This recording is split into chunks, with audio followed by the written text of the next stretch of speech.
Welcome to the Fire Breathing Kittens, a standalone Dungeons & Dragons podcast. Each episode is a separate, complete adventure, so you can listen to them in any order. We are joined by Pidge. Hi, I'm a Rock Gnome Transfiguration Wizard. I'm a Nuzlocke Challenge character, so I can only take Transfiguration spells, and if I die, I'm dead for good. Also, today, I look like I have a headache, like I'm hungover or something. Amonust.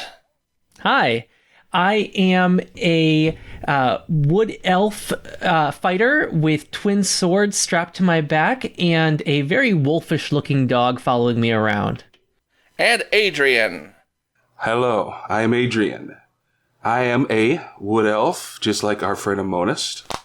Only I am 324 years old.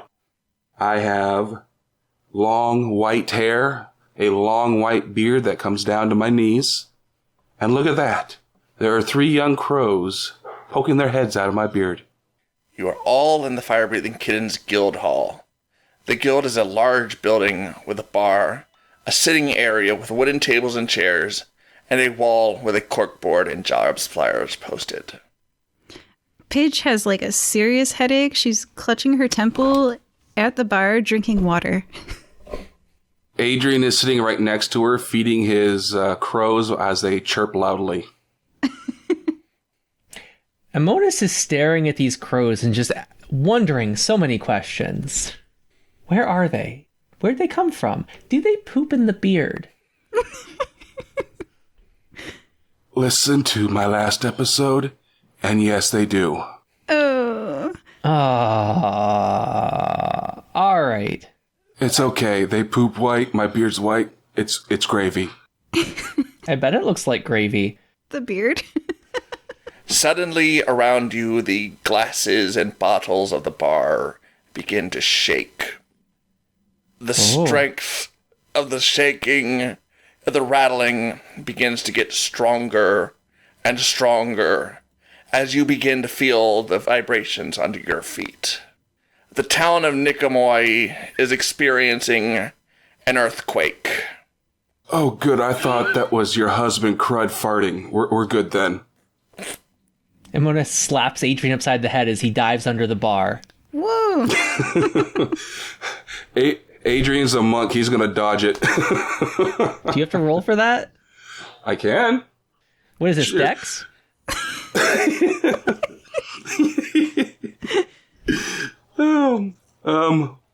Yeah, I got that. Yeah, that's my rolls at Dex. Okay, yeah, let's roll for this. Let's see who's a little bit more dexterous. Absolutely. But you're the married couple too. Can't you get along? He's not married to Adrien. Shh. Okay. Don't break the fourth wall. All right. All right, and let me just pull up. Okay, so I rolled a 16. Can you beat a 21 there? Well, I also rolled a 16. That's going to be a 27. What? Straight dex? Dexterity saving throw. Yeah, Dex saving throw. Mm-hmm. He's a monk. They have good dexterity saving throws, so... Mm-hmm. Monks. Yeah, mine's only a +5. Fine. Almost as soon as the earthquake starts, it stops. Oh. Wow. Was there an What? earthquake? Whoops. Yeah, that was not just you being drunk. Oh, I'm not drunk. Oh, I'm sorry, past tense. No, I was. Well, yeah, I was a little drunk, but you guys, I did something last night. But we'll talk about it later. Was that an earthquake? Should we be heading outside? I guess Pidge, way too late, heads outside the guild hall because you're supposed to leave buildings during earthquakes. Or dive under bars, but okay. Yeah, let's go.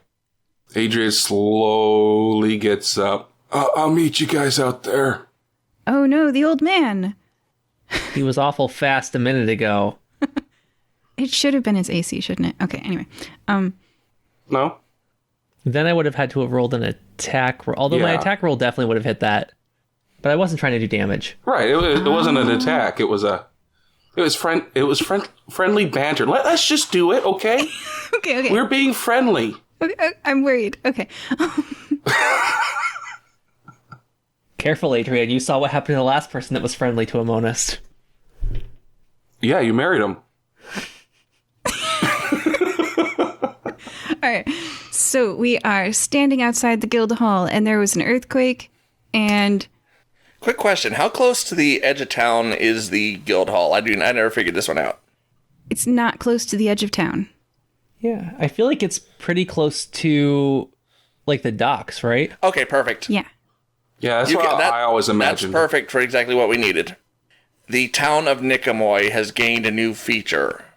A massive wall encircles the entirety of Niqamui, going up many, many feet.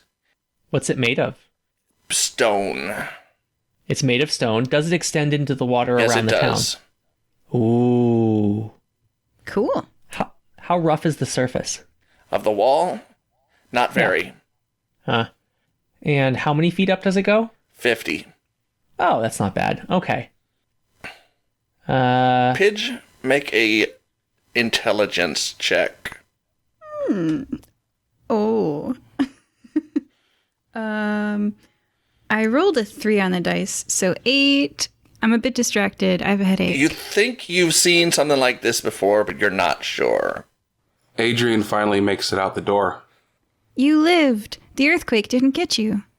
We already established that. We were just talking in the bar. Okay. Hey, guess what I did? We thought there was a little bit of time between then and now, and with your advanced experience, one never knows. We worry about you. Fair. Okay, so we have a wall. Any ideas on what might have caused this? Because this does not look like a natural earthquake to me. Yeah, earthquakes don't normally construct walls. I agree. Hey, watch it. Intelligence is not my character's strong suit. You're probably smarter than me with my 3. Yeah. Suddenly Should we go look at nearby, it? the stone of the ground begins to bubble up in multiple locations. This is not normal. Do you guys see that, or am I having a really bad headache? Amonust runs towards the closest one. Yeah, it begins to bubble up, forming a humanoid figure. Glowing claws, fangs, and a pair of wings out of the back. Until once it is complete, the hulking form of a gargoyle stands in each location where the bubbling was taking place. Would I have met these having been to the plane of Earth before? Gargoyles are pretty normal creatures, so, Pidge? How many of them are there, and how far away are we from them? You're 10 feet away from the nearest one, and you can't tell. There are a lot of these creatures. Do they look hostile? Can I roll an insight check? Well, when they start attacking the townspeople, it's pretty much a given. Oh. Redo your knowledge check with advantage this time. A knowledge check? An intelligence check with advantage this time. Okay. Because you've been to the plane of Earth. No. She's the only one of them who has this information. I rolled a 2 and a 9, so that's a 14. So I should tell you guys what I did last night, because it's really messing me up. Yeah, that being drunk has affected your memory. It wasn't just that I was drunk. So you guys know that I got, for the first time, I got, like, the 9th level, highest level Transfiguration Wizard spells. Yep. One of them is True Polymorph, so I did. Yeah. And then she breathes out, and the street fills with the body of a massive bronze dragon. Hi, guys. This is my new true form, I say. That's cool. I'm still getting used to it. Did you have to sacrifice intelligence points for this new form? No, and then I shapeshift back into a rock gnome. I'm still getting used to it, so I'm just distracted. Can you attack as a giant dragon? Yeah. Cool. Yeah, well, right now you guys have other problems. Oh, did the gargoyles get scared because there was a giant dragon? A few of them, yes, but only the ones close by. I feel like attacking the gargoyles at this point is probably not the right thing to do, because there's too many. The gargoyles are currently gathering up townspeople. Gathering? Yes, they're not hurting them. Oh. Adrien, have you ever seen this before? You're old. You've seen lots of stuff. Yes, I am old. I have seen lots of stuff, and I'm a couple points smarter than you. Can I try? My intelligence is 20, but yeah. Oh. Pidge is the only one that's had experience with this certain situation, so I'm going to say... Well, just hear me out on this one. Reports are made after every adventure. Oh, that works. We have access to those reports. You are correct. Okay. Tell me, what have you listened to all the podcasts from this season? Not all of them, but I know the one you're referring to because my other character was in it. Ah, that's right. You were in that. You were. Your character wasn't. Your other character was in that one. So yes, go right ahead. Okay, that's going to be a 19 minus 1 for intelligence. That's enough. Okay. You read a report of a mysterious castle that appeared earlier this year with smooth stone walls that formed from the ground below and gargoyles that were guarding the walls. These gargoyles and the wall seem to match the descriptions, except for there's a lot more and the wall's a lot bigger than it was in the past. Paige, you remember when you and Crud Jr. got all those golem books? Yeah. That's this. Oh no. Wait, all those golem books? Pidge reaches into her fanny pack and, through the narrow opening, extracts a very large bound tome. Comedically much larger than the fanny pack was. She opens it up, and it's in a bunch of language stuff, scribbling and runes, and I've taken notes in the margins, and I'm like, yeah. Was I there? No. No, your stepson was. He's got like 5 or 6 of them, too. Okay, this was not when we met the heart statue. No, but we did do that as well. Okay. I am very trained in golems. Are these golems? These are gargoyles. They are constructs. They are part, according to the book, they were part of the creature.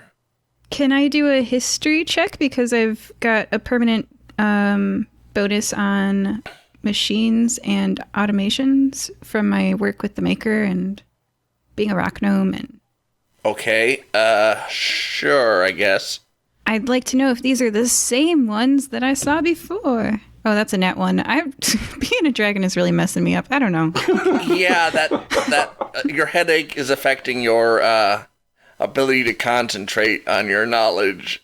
So you have no idea. They could be. Well, they're rounding up townspeople, so let's just focus on that. Do you guys have family members you want to save? We can save them first. I feel like we should save the whole town. Behind you, the guild has begun to stir. Your guys are not going to be alone, but you'll still have to do parts of the town yourselves, by yourselves. So, but having a large guild in the town will decrease the amount of work you always have to do, but you will not be able to have access to the other guild members. I've outlived all my family members. I'm the last one. That's so sad. Oh. So let's just go save people. Pidge puts a hand on your shoulder. Oh, Adrien. Wow, you can reach really high. Oh, wow. Is the hand scaly? Fine. Pidge tries to put a hand on your shoulder. You don't bend down, and Pidge gives up. He's like, all right, fine. You know how long it would take him to straighten back out after he bends down? I, with an action, change shape into an elf. Meh. All right. The other guild members gather up as jobs are assigned to each member of the group of the guild. You've been assigned the Temple of Tyr, the school, and the docks. I call the docks. As a group, I mean. Oh, okay. Your group has been assigned those 3 locations. At this moment, the ground begins to shake once more. Now what? After a few seconds, the shaking stops. The wall does not appear to have changed any. Perception check? I guess? No, probably not. You have good dice today, huh? 11? Nothing can be seen right now. What's the task in the Temple of Tyr, the Fire Breathing Academy, and the docks? Is it to evacuate everyone? Either evacuate everyone or deal with the gargoyles that are in the locations. The one that was 10 feet away from me, like, how did it react to... It was spooked a little, Okay. but it continued with its task. What do you guys want to do? Do you want to go to the docks? Fire Breathing Academy, Temple of Fear? Docks. Docks. All right. We have to save Jim Bob. Jim Bob, the harbor master. The docks are the closest. It'll only take me an hour to get there. Okay, no, you gotta ride me. This is... Oh my. Okay, not like that. But, like, if I'm a giant dragon, there's no reason for you to take an hour to get to the docks. So, I go outside, and it looks like I can become any beast, actually. So, how about a horse? I don't think his bones can take a horse at the moment. It's a lot of jostling. Oh, that's true. Ooh, do an elephant. All right. That's a nice slow little pace. That was an elephant sound. I don't know. Either that or someone had a little bit of too many beans. All right. And I can fit 2 people on an elephant's back. Amonust. Okay, I'll hop up too. Yeah. All right. I'm gonna help Adrien- Adrien up onto your back here. Okay. Yeah. Well, there goes that joke. Thanks. Okay. Sorry. Yeah, the gargoyles attempt to gather you up, but at the sight of the elephant, nope. Okay. I hold on with my knees behind the ears, and I say, mush! I start walking. Yeah! But it's at an elephant's pace, which is an earth-eating long stride. So it looks like my legs are moving kind of slowly, but just their sheer size. And Amonust goes, woo! Yeah! Yay! I'm not going that fast. Speed of 40 feet, probably-ish. I'll take it. Adrien whispers to Amonust, remember, she's not actually an elephant. Don't piss her off, because as an elephant, she will break you in 2. I would never hurt him. I can talk much- now as an elephant. I would be much more concerned about pissing off an actual elephant as opposed to my friend, who thinks I'm adorable. He's so adorable. So, like, the greatest thing about this new polymorph that dragons can do is dragons can talk as the animals that they become. Yeah. Ooh, I bet we could use that in battle. You know, unsuspecting elephant, and then you turn to the bad guy and say, boo! They're gonna jump so hard. We get advantage right there. The elephant chuckles at your joke and carries you to the docks. Okay, DM, we're there. Sorry for wasting time. Yeah, just so you guys know, I'm actually... The amount of time that you guys spend is currently translating into the actual campaign. So, All right, we'll kick some butt. All right, we're here at the docks. Do we see gargoyles scattered and people? yes. Oh, yeah. Currently, they are... the dock people are trying to fight back right now. How many do we see? At least a dozen, maybe more. Okay, and how many people are around? About 40 right now. I feel like getting the people out is going to be faster. Amonust, you take those 6. I'll take these other 6. Pidge, you go for that one. I mean, so I'm gonna let you guys down and become a bronze dragon.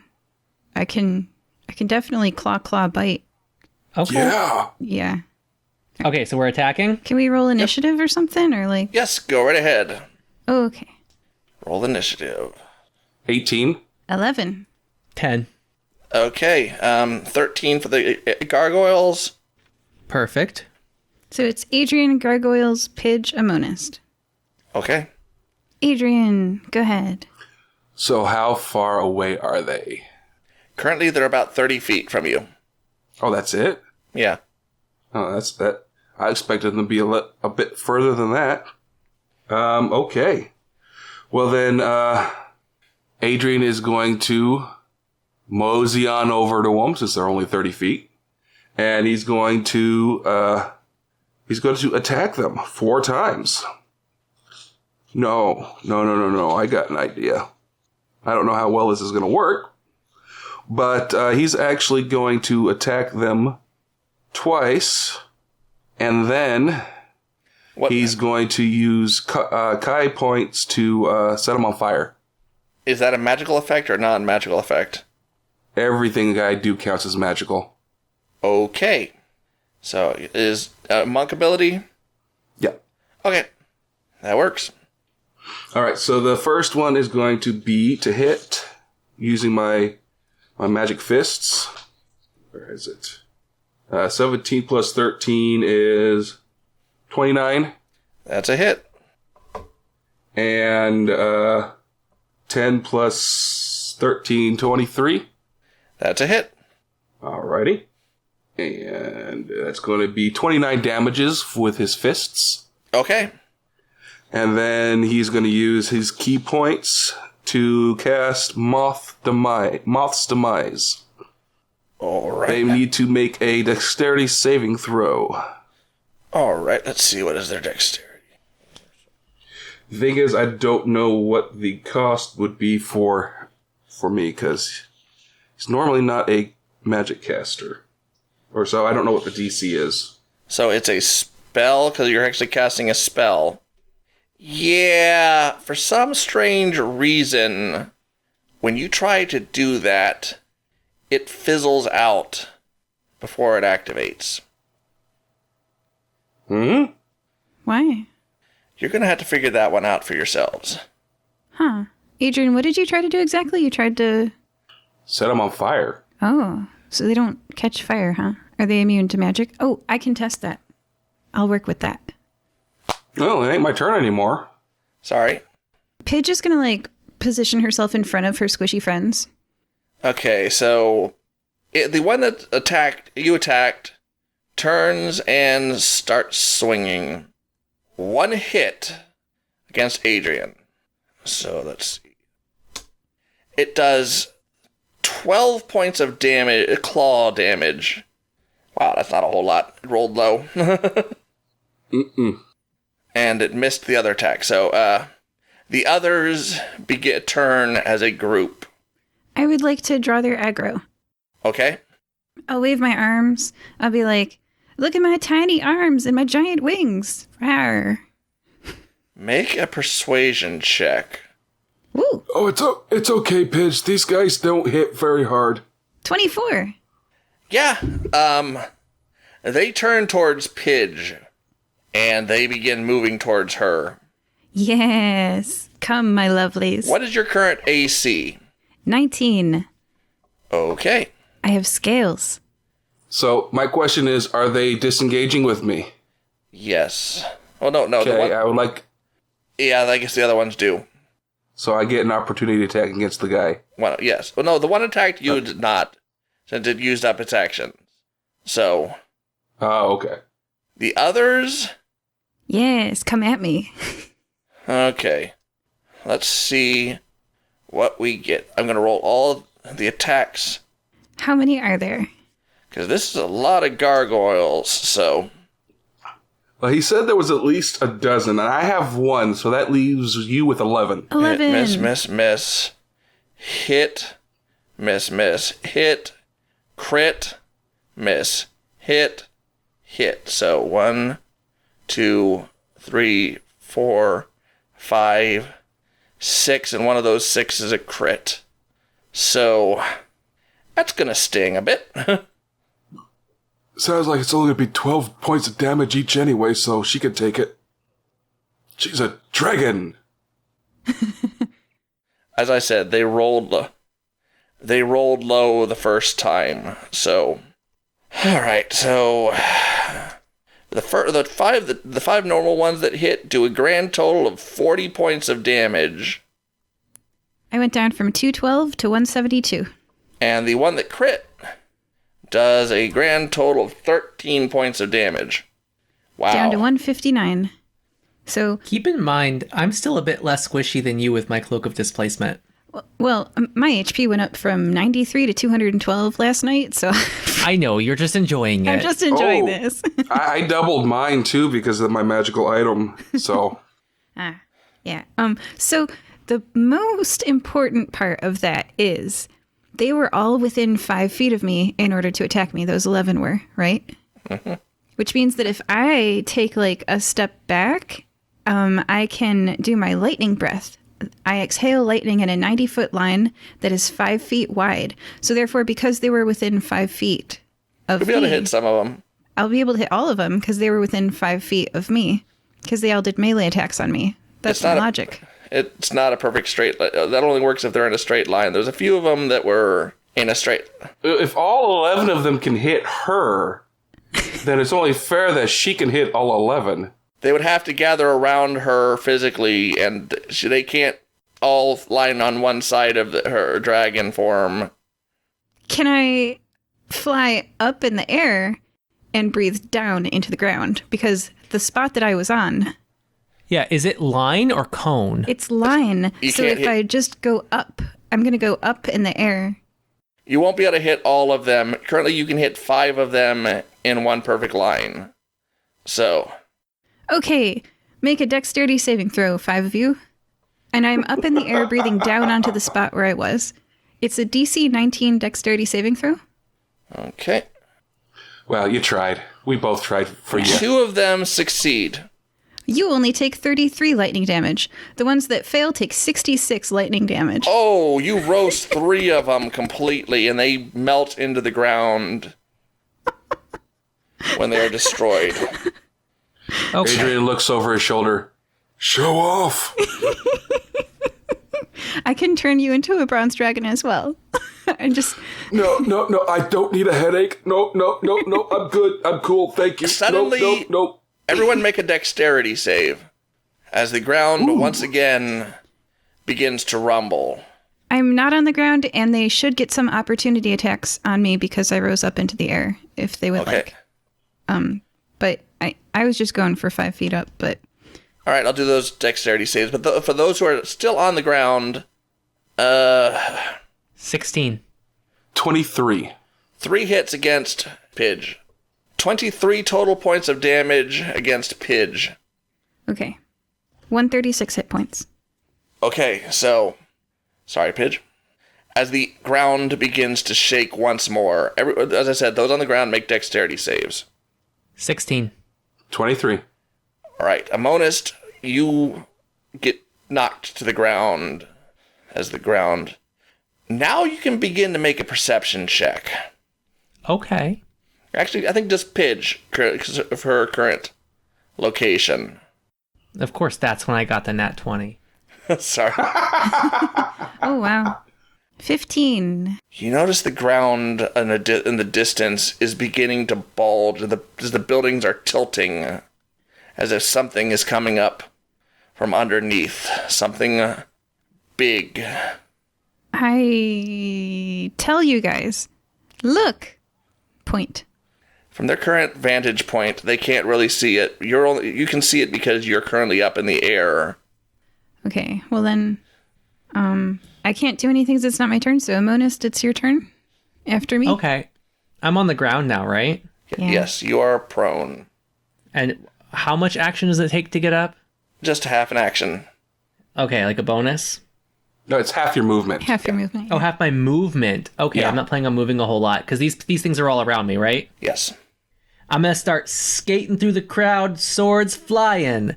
I already rolled them all. I got 1, 2, 3, 4, 5, 6 of them. Lowest one to hit was a 16. Does that hit? No. Does an 18 hit? Yes. Okay, so I get 5 slashes that hit. One of them crits. I'm gonna lay the crit on an uninjured gargoyle. That one does 55. Whoa. Okay, doesn't look very good. You've taken. Okay, second sword swing finishes that one off with 33. Okay, yeah. It's got it. You dice the stone creature, and it melts into the ground. I'm going to continue to swirl through the crowd, and now I'm going to focus on the ones that Pidge already lightning blasted. I'm going to hit one with 23 damage, It's down. 34 damage, Down. and 25 damage. Still standing. Oh, okay. Okay. Adrien, it's your turn. So I am attacking the guy that's in front of me, and anything that doesn't kill it spills over to the... if it dies, it spills over to the next guy. Lowest I rolled was an 18. That's good. Okay. And I'm rolling damage now. That is going to be 50 damages. It's down. Was I able to take out any other ones? You're gonna have to. The second swing. How much? Divide up. What was the damage from each blow? The first one is going to be a 14. Okay, it's still standing. Second one is a 13. Still standing. Another 13. Down. And then, so that leaves 10. Okay, you managed to do 10 points of damage to one of the other gargoyles. It's still standing. Oh, bastard. Is that the end of your turn? Yeah, that's it. All right. After Adrien, it's the gargoyles. I thought, didn't you go? Okay, all right. All right. Adrien was first. Well, currently, the gargoyle's on the ground. Not anymore. They have wings. Oh, no. The gargoyles take a brief moment as if they're struggling to leave the ground, but then they successfully detach from the ground, although you notice a small stream of rock still attaching them in the air, like a kite string almost, as they take off to the air, heading for Pidge. There are 4 of them remaining, so... Excellent. You guys, you've done such a good job of clearing out the gargoyles. Another crit. Wow, my dice are not liking you tonight, Pidge.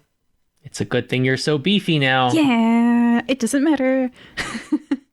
15 points of damage from the crit one, 12 points from the second swing, and 10 points. Down to 99 hit points. And that's all the gargoyles. You know I'm self-healing now, right? Whoa. You can let me take some hits. I'm just saying. Yeah, I have gotten over the bronze dragon newness. I will let you take the future hits. Please don't die. I'm still above my actual rock gnome maximum hit points. All right, I think it's your turn, right? Yes. Yeah, after the gargoyles is me. So they're within Blast them. melee damage of me. Oh, it didn't recharge, I wish. Oh. So there's 4 within melee damage of me. Yes. I try to claw the first one. It's a nat 20. 24 slashing damage on that one. Okay. I try to claw the second one for 21 to hit. It's a hit. 15 slashing damage. Okay. And I try to bite the last one. All right. Another 21 to hit. Okay. It's still flying currently. Oh. Okay, well then, yeah, I'm just going to try to bite it. And for once you're going up against opponents, you don't have to worry about killing them because these things are not living creatures. So Yeah. 19 piercing damage from the bite. okay. It's down. I think Pidge has been so excited that it didn't even cross her mind that she was going to kill something. No, I didn't care. It's a gargoyle. Ooh. I just know that Pidge is usually against killing things, so that's why I brought it up. Yeah. Oh, I call down to my friends. Cut the tether. And I end my turn. And now it's Amonust's turn. Okay. Amonust is going to, instead of aiming for the gargoyles, just aim for the tethers. And can tethers dodge? No, they cannot dodge. Okay, so Sweet. I get 6 sword slashes per turn, so I believe I can just walk through and slash them all, right? Correct. All right, I do so. All right.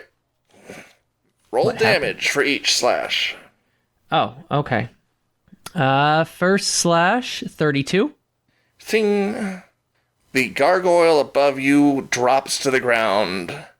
Okay. It's still standing. As it Oh. reattaches itself to the ground below it. It is hurt. But Well, let's make our second slash 17 to hit. And That's a miss. 30 damage against that gargoyle. that is a miss. That's a miss? Wait, 6 plus 13. I thought these things had AC 18. Yeah, you rolled a 17. Sorry, no, I did math wrong. I rolled a 6, which my plus is 13. Total Oh, 19. okay. Okay, yeah, that works. Yeah, you I said don't do 17. That was sorry. I probably said it wrong. I do not do math quickly well. Okay. Okay. All right. So does 30 damage take it down? Yes. Okay. All right. So and use another damage roll, 34 against the next string Okay. on the ground. Yep. Oh, that's a nat 1. That one misses. Oh. Ooh, what happens? He's pulling out a table. Where'd I put those? Crit fail chart. I hope the weapon doesn't break. As long as the weapon doesn't break, it's all good. I know that's a pricey pricey weapon. Yeah. It's okay, I can turn you into a dragon. Yes, I've used these once before in a podcast. I'm going to use them again. Melee weapon. You dropped your weapon. Okay. Can I pick it back up? Yes, but it will take a move action to pick your weapon back up. I'm fine with that. And then this gargoyle is still standing in front of me? Yes, it is. Okay. And then I am going to... Oh, that one is a crit, actually. Oh. Now that I thought about the fumble deck. He's got a crit net too. Yes, I do. Fun fact, I now get crits approximately 15% of the time. That is cool. This one only counts for natural 20s. So, yeah, you just do... That effect has nothing to do with these creatures, so... Okay. 62 damage. Whoa. Oh, you completely decapitate that gargoyle. And then I think I have one more left. Is the 23 to hit? That's a hit. Is there still any more strings? Yeah, there's one more string remaining. 29 damage to it. Okay. That's good. The gargoyle is down to the ground, so... And that's the end of my turn. All right. At the end of Amonust's turn, it's Adrien's turn. Adrien, he moseys on over to the last gargoyle, looks it up and down, says, "You know, this was a bad idea," and does 45 damage to its face. Yeah, it's gone. Pidge's breath weapon had just recharged. I tell you guys now about that in approaching hill again. I'm like, is it normal for hills to get closer? Let me check my notes. Sometimes. Earth begins to rumble again. The people who were here at the docks, like Jim Bob the harbor master, are they close? Yes, they are, but currently make a dexterity save, everyone that's on the ground. Okay. 23. Also 23. Pidge? I'm not on the ground. Am I on the ground? Did you said, I thought I started... She never says she landed, Okay. so I land. assume I don't she's know, in the I'm- air. I'll land. I'm flat on my butt.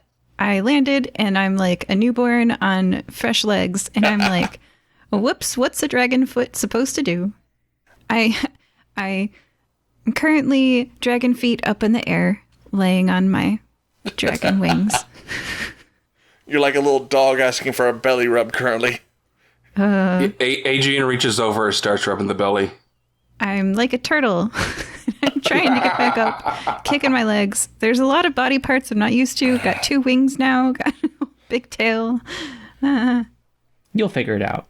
The effects of the earthquake on the where before there was a small hill that was growing up in the middle of the town. Is now completely pushing the buildings out of the way. It is a much larger form growing in the middle of the town. We should probably go that way. Or should we evacuate the people quickly first? Yeah. That was our task, right? Yeah. You know what? I think they got an idea what's going on. We just yell at them, go! Yeah. And then we... Pidge, dragon form. Well, so I was thinking they could be on a boat in the water. That works too. Yeah, you find the harbor master. No problem. Hi, Jim Bob. How are you doing? No time for this. Tell them to get the hell out of here. Get in a boat, Jim Bob. Get in a boat. Smart, a good idea. Problem is, he points towards the water where the wall currently is. Oh, I know there's a wall, but it's better than here. Good point. No earthquakes on the water. You never heard of a waterquake before, have you? No. I think that's called a tsunami. No, that's something completely different. That's caused by earthquakes. Yeah, it is. Okay. A number of people on the dock take your instructions to heart and begin boarding boats. Good. Do you guys want to ride? I say to Amonust and Adrien. Sure. Nah, I'm good. Adrien sprouts wings and takes off. Oh, okay. All right. Well, there he goes. All right. Amonust, I've got a fly speed of 80 feet. Do you want a lift? I right myself from where I had been turtling. Amonust, hop on. I'm on. Okay, I take off.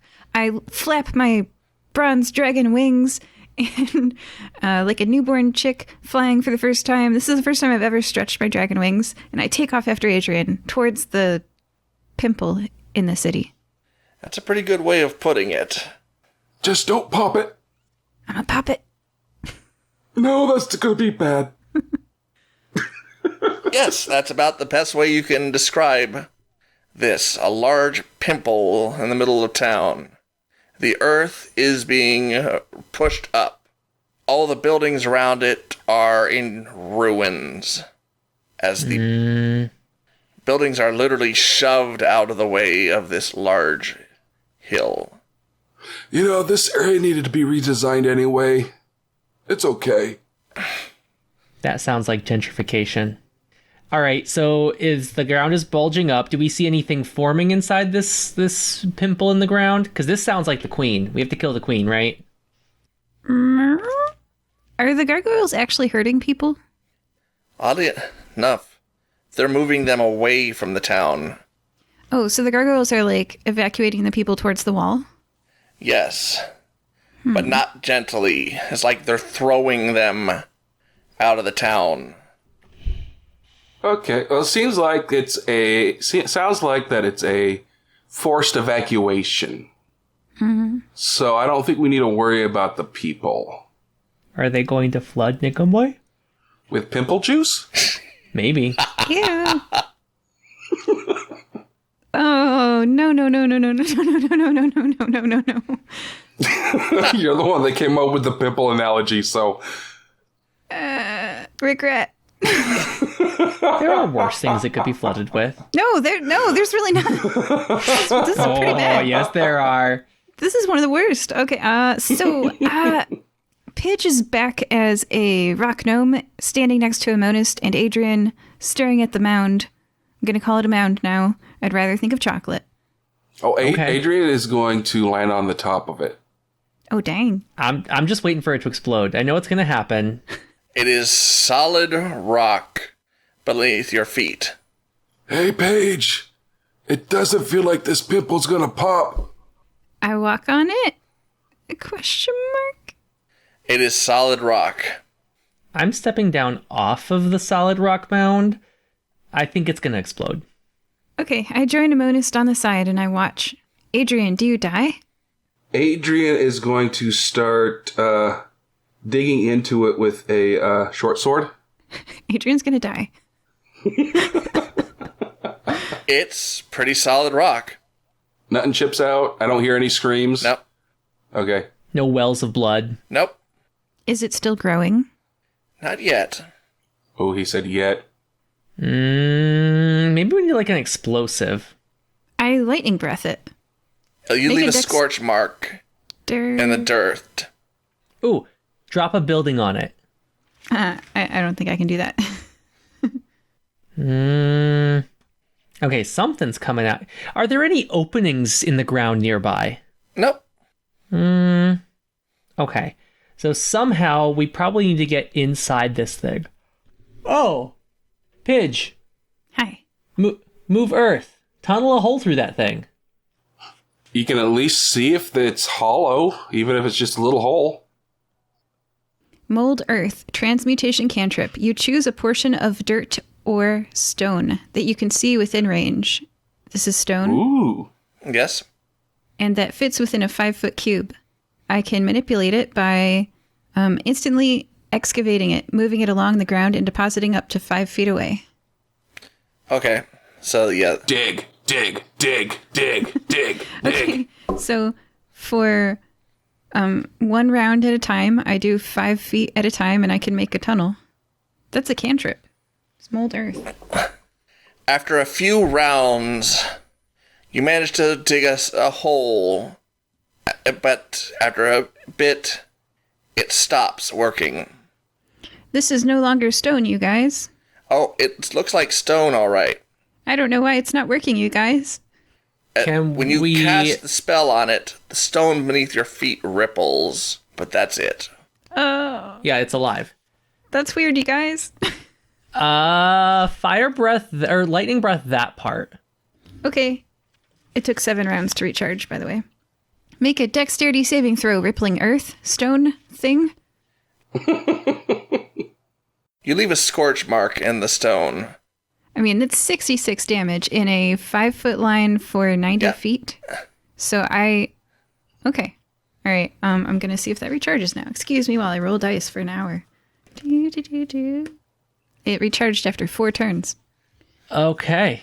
24 seconds later, you feel it back. It comes back, so...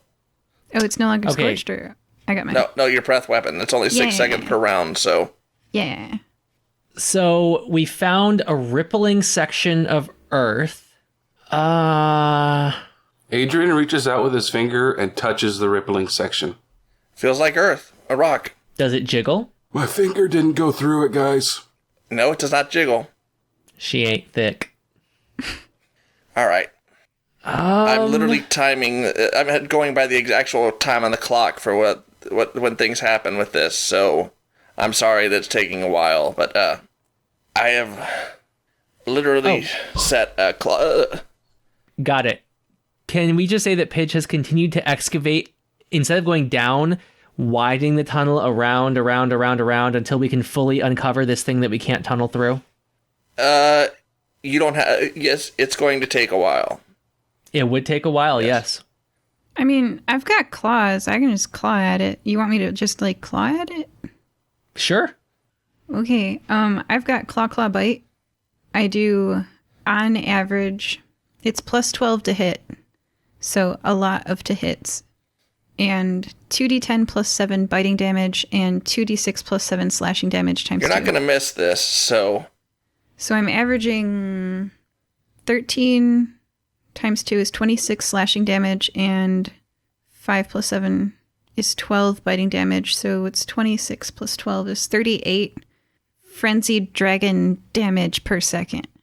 I could just keep up. You do damage to the rock, but as you damage it, the rock bubbles and reforms after each strike. Maybe it needs to be magical damage. Can I start hitting sword swings at the area? They're magical. You can, but after each blow, the rock reforms Gotcha. What are we missing here, guys? Pidge, make a intelligence check with advantage with the book. Maybe Pidge will know. She opens her book. Again, straight intelligence checks, not my... I have a 20, so it's a +5, but a +5, just to let you guys know, I have a +11 to my investigation, +11 to Arcana, so these straight intelligence checks are killing me, but I got... You do get your intelligence... Don't you have a skill ability check for... That's... Is this a save? It usually counts, so... Okay, if this is a save, I get +11 on intelligence saves. So that's a 24. Okay, the book... You remember that in the book, the castle is capable of healing damage taken to it. Almost completely. I tell you guys that the Stone Golem Castle that was Pidge's first adventure ever is capable of healing itself. Also, it's immune to various magical effects, and cannot be. The effect of the stone is made out of cannot be changed. Oh, it's time. Oh, great.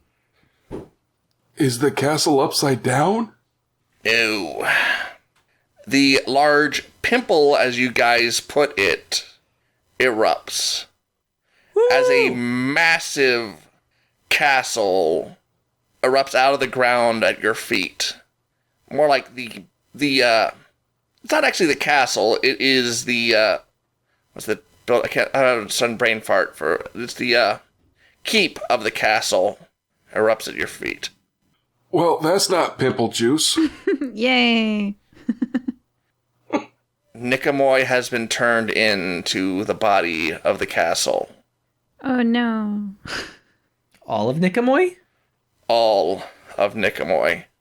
My goodness. Okay. You're going to have to figure out how to remove this castle.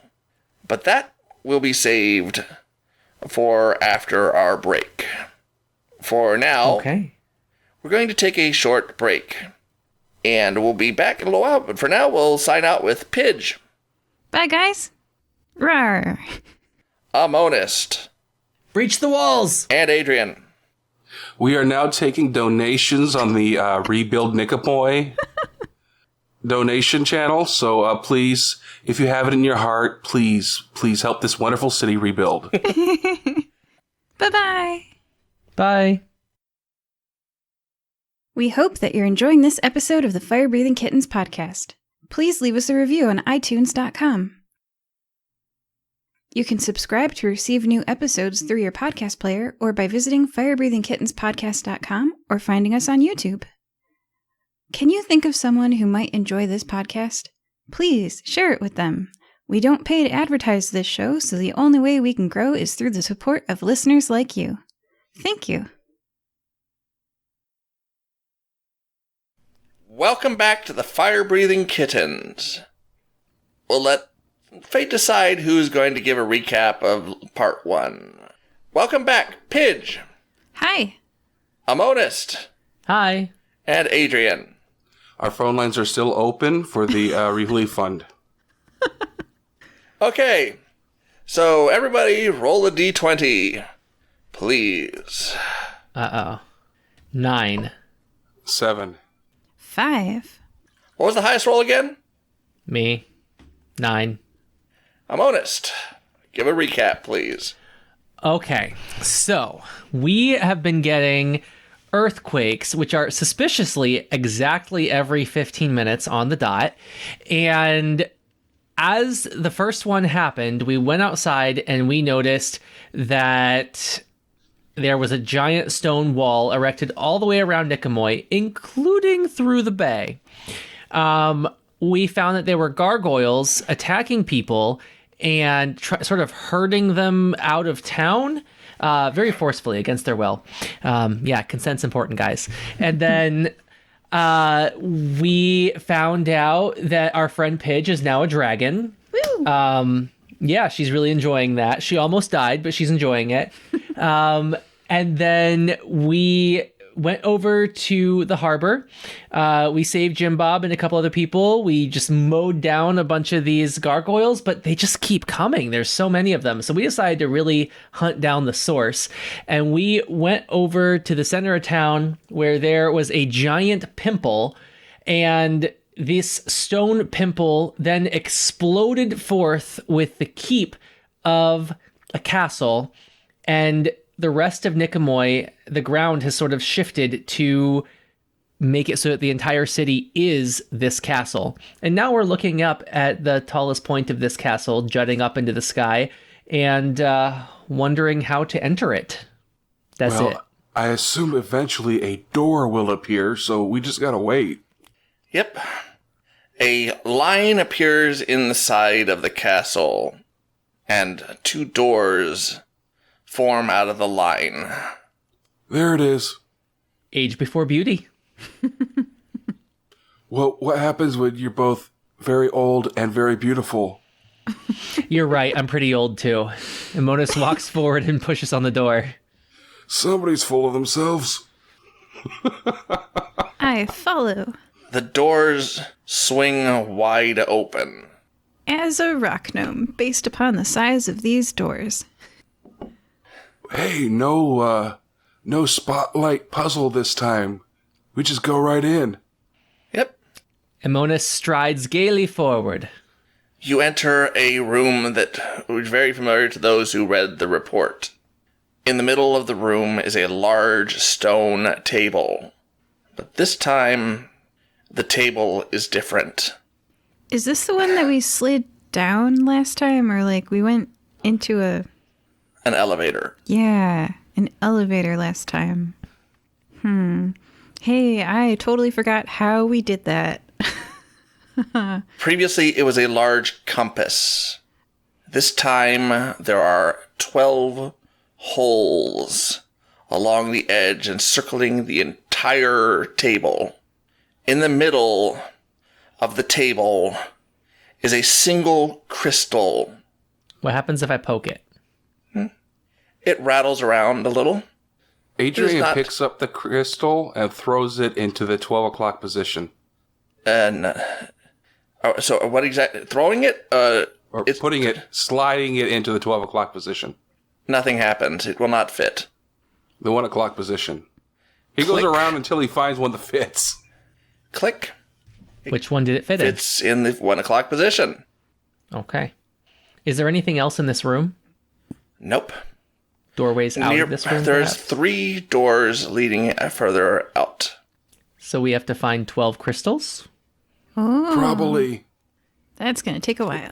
All right. Last time it was 4 slots into the compass. I'm guessing it's a clock this time. Yeah. All right. Oh yeah, you do know. Take a perception check on that crystal, will you?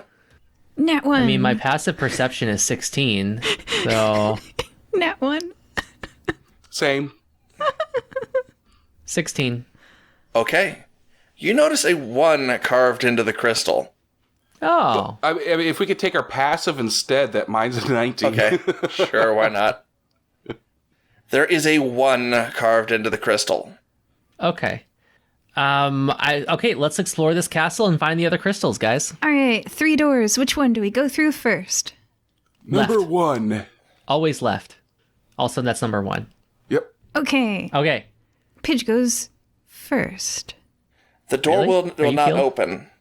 Okay. All right. I'm done going first. I'm back What to is the door made of? humble. Solid stone. Of course. Hey, Pidge, want to shape some stone? Or move some earth here? That's not what my spells do. Move earth can do nothing in this castle, apparently.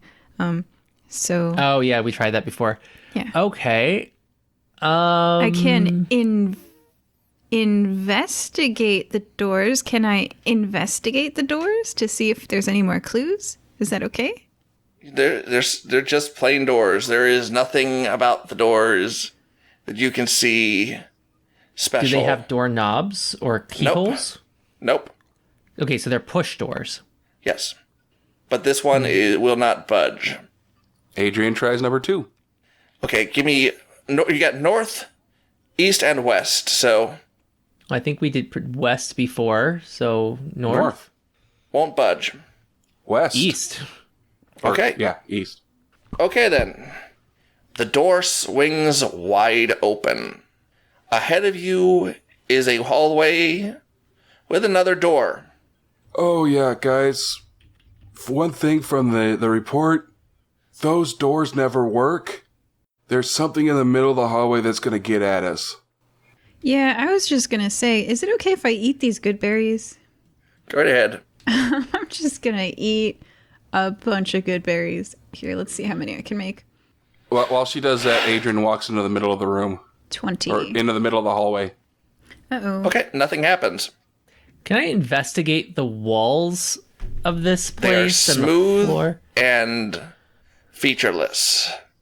Where the previous report had holes in the walls, there is nothing here. Okay, Adrien walks to the other door and tries to open that one. It opens up, but behind you, the door slams shut. Okay, I guess the pertinent question is, was Pidge in the hallway with us when it slammed shut or not? It would have taken me 20 actions to eat the good berries. So, nom. So 2 minutes? Nom. Did you eat them in the room or in the hallway? It's up to the DM. I didn't say.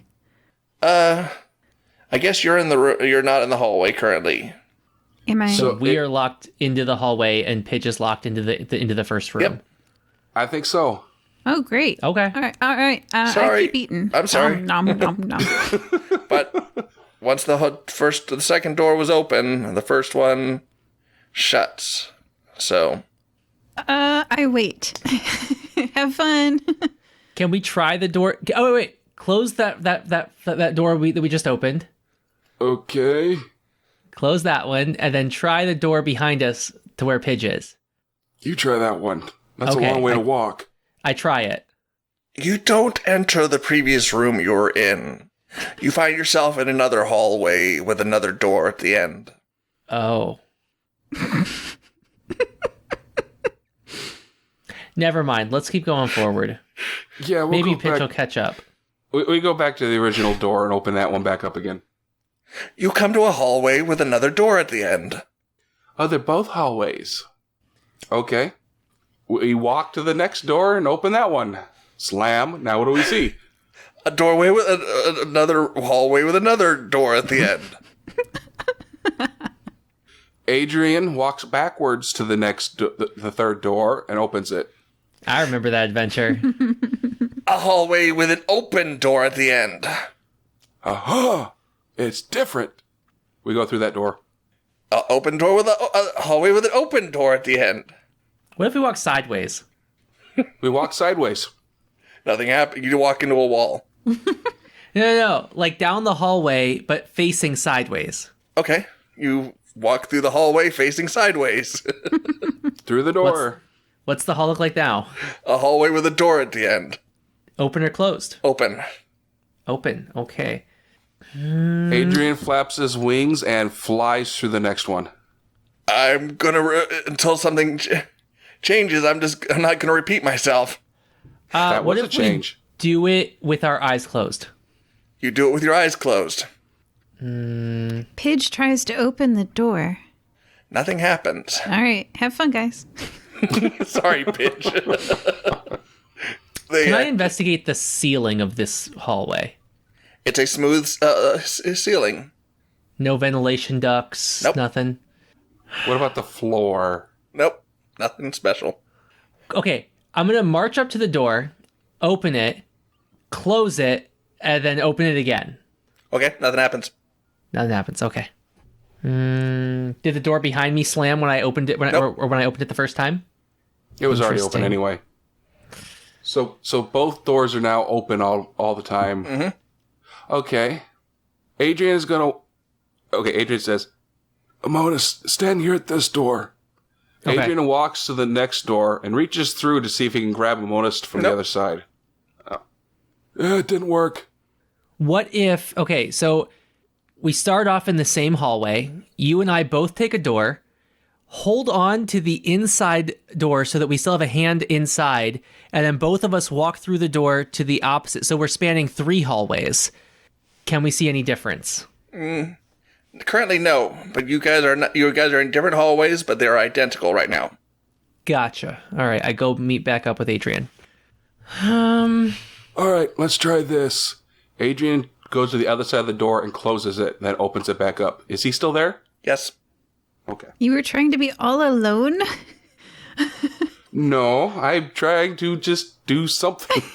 I'm trying to figure it out. Amonust goes to the door limbo style. Nothing happens. Pidge takes a short rest. Yeah, sorry, Pidge. Probably a good idea. Adrien, you don't have detect magic, do you? No, I'm a monk, not a magic user. Okay. I just got little... I'm sorry, Pidge. They just activated it without you, and nothing I can do about it. So. I was down some hit points. I'll just recover these. I'm not a real magic user. I just know a little itty bitty stuff. Gotcha. What if we follow Rufus? You have Rufus with you? Yep. Okay. I always have Rufus with me. How are you gonna... How am I going to follow him? Yeah. I am going to say, get us out of here, boy. And then I'm going to follow where he goes. Rufus follows a trail, and it continues on and on and on and on, non-stop, through identical hallway after identical hallway after identical hallway, endlessly. I think he's just following your farts. When you stop, Rufus moves on, and then a few minutes later, behind you, Rufus comes up following the trail. So it is cyclical. Okay. Oh. Rufus is following your scent currently.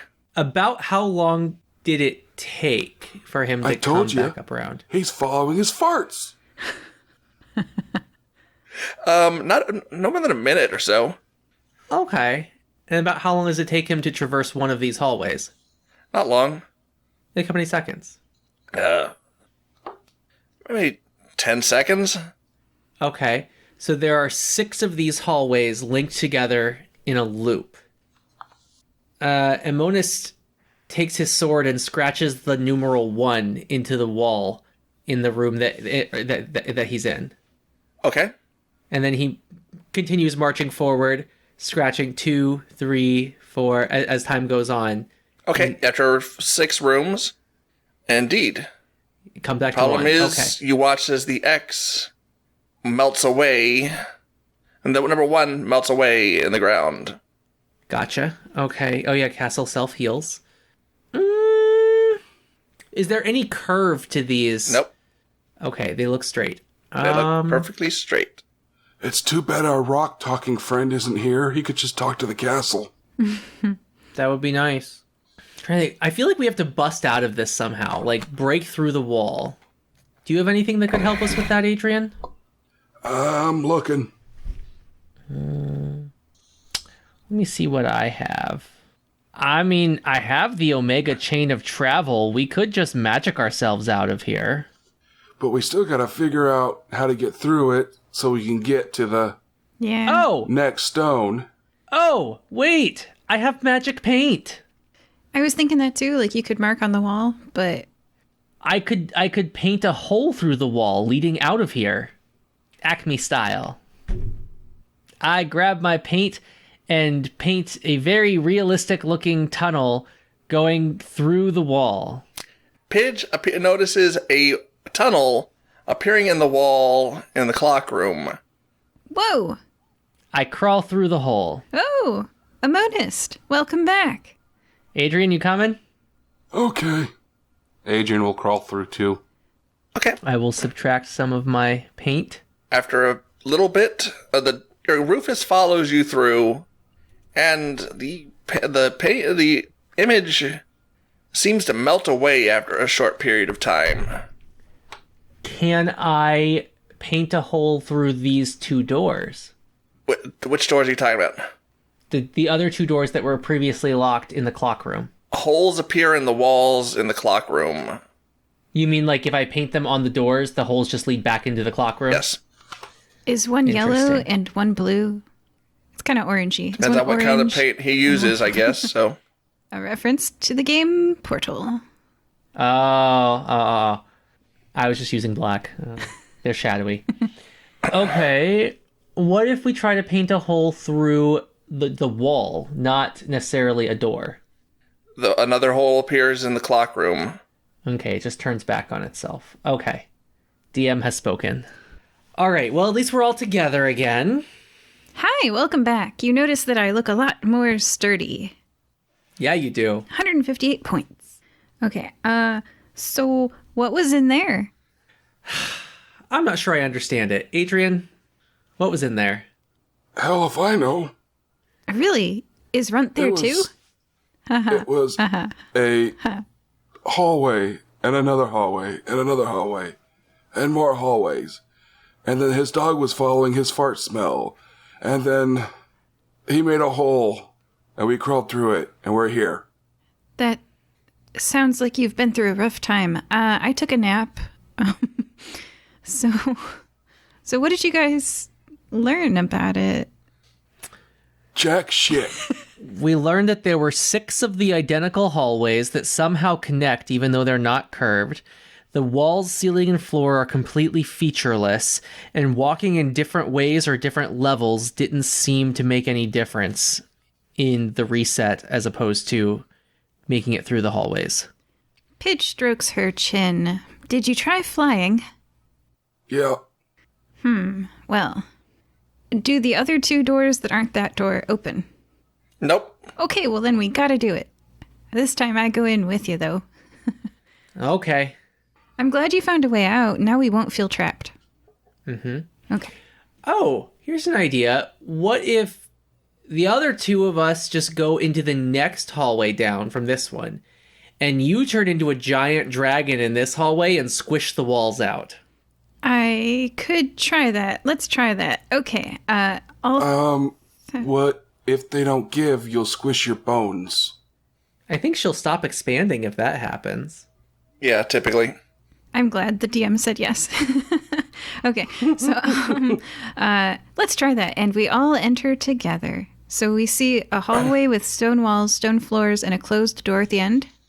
That is correct. Okay, all 3 of us are inside the hallway, and I guess Pidge reaches out to open the door at the end of the hallway.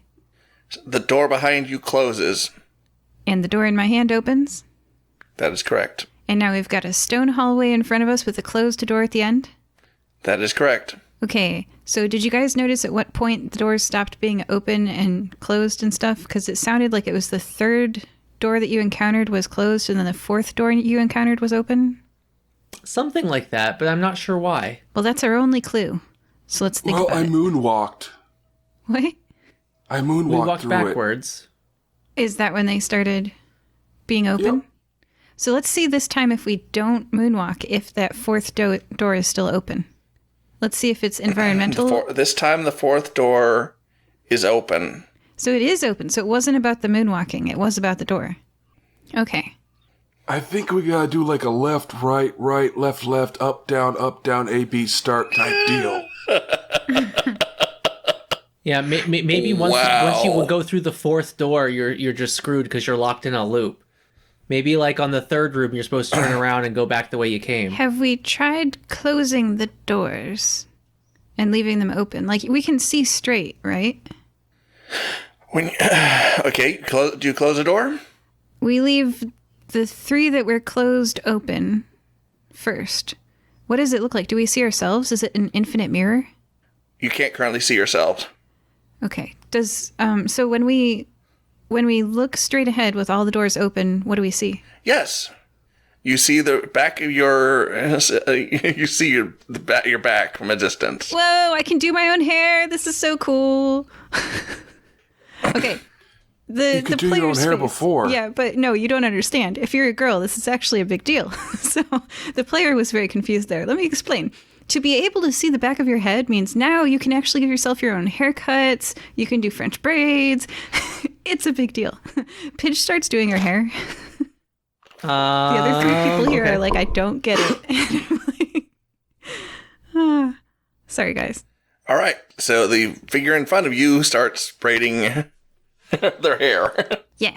Amonust starts subtly mooning the behind us group, waiting for Pidge to notice.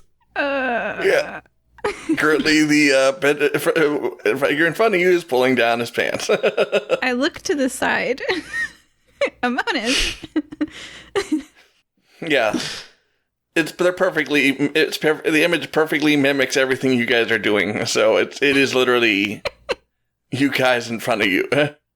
And it is a perfect image, isn't it? Yes. Yes, it is. The moon is full tonight. All right. Well, I mean, it's kind of cool. Like, can I keep it as a toy? You can do your own hair hallway?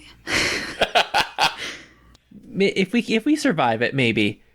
This is one of the main reasons I took the break a little early, because I had a feeling this puzzle might be a little tricky. So I go up 2 hallways. The doors are all open, so you guys can see me. And I try to turn into my true form of a bronze dragon. your form expands, but it doesn't become full size. Okay, I go back to being a rock gnome, and I cast Erupting Earth, my first spell today. Look at that, I'm a wizard. The castle groans. Choose a point you can see on the ground within range, which is within 120 feet. Now here's the thing. I want to aim for 120 feet ahead of me by sight. I'm currently in room number, let's say 4. How far ahead can I see? You can see about 120 feet ahead of you. But, how far ahead is the back of my head? About 120 feet ahead of you. Okay. I'm standing far away from you guys, and I'm going to try to blow myself up. Ready? All right. Okay. So they're giving me thumbs up. Okay. Choose a point you can see on the ground within range. A fountain of churned earth. So I see myself, the back of my head. A fountain of churned earth and stone erupts in a 20-foot cube centered on that point. Each creature in that area must make a dexterity saving throw. Against myself. That's kind of fun. Make a dexterity save. 5. Yeah, congratulations. Roll damage for your own spell. 24 damage as the ground in that area becomes difficult terrain until cleared, and blew myself up. 24 damage. So this is truly 120 feet ahead. Like, you're bending space-time. You're not bending... There's no illusion here. Yeah, currently you just gave yourself a roasted behind. That was actually you ahead of you. Oh, all right. I think I'm down to 132 hit points. Okay, so we're in a space loop, you guys. This is truly... Do you have any experience with space loops? This is my first one. Isn't this exciting? Check your book. Oh, that's a good point. I will read about it in this golem book that I have. This is new. Okay. This is new. Okay. There is no information about this effect in the golem book. Hey, guys. Hey, guys. Yeah? Hey, guys. Okay. I cast the 9th level spell, Time Stop. Oh. Okay. Because when you stop time, maybe you affect space. I don't know. Let's find out. All right. Time stop. 9th level. 1 action. Self-verbal. I say, hey guys, and the whole world stops for you. Stop time for everyone but yourself. Take 1d4 plus 1 turns in a row. Spell ends if you affect another creature or their worn or carried objects, or move more than 1,000 feet from the casting location. So we freeze too. It's just you. It's just me. Hi. Okay, the two of them freeze. I rolled a 4. I get 5 actions. 5 full turns. Yeah. Okay. Okay. So I'm going to use those 5 full turns. I think I finally have... Yeah, I have Expeditious Retreat. So... What kind of position is Amonust frozen in? His mouth is half open and he's leaning in and he's saying, yeah. Okay.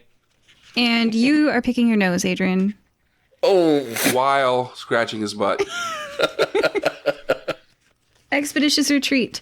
The spell allows you to move at an incredible pace. My second spell for the day. So this is my first of 5 turns. Okay. I just got turns down here. This is turn 1. This spell allows you to move at an incredible pace. When you cast the spell, and then as a bonus action on each of your turns until the spell ends, you can take the dash action. So, I can take the dash action, and then I can take it as a bonus action on each of my turns. So that means I can bonus 80 feet, because my new movement speed is 40. I'm a dragon. So I can 9, 10, 11, 12. I can 120 feet. Can you fly at 80? But I'm real big. Okay. Can I fly in here? No. No. Okay. I can. You're smaller. Her, in dragon form, she can't. In dragon form, she can't even reach full-size dragon form, and the wings won't. There's not enough space for the wings to spread out for flight here for her.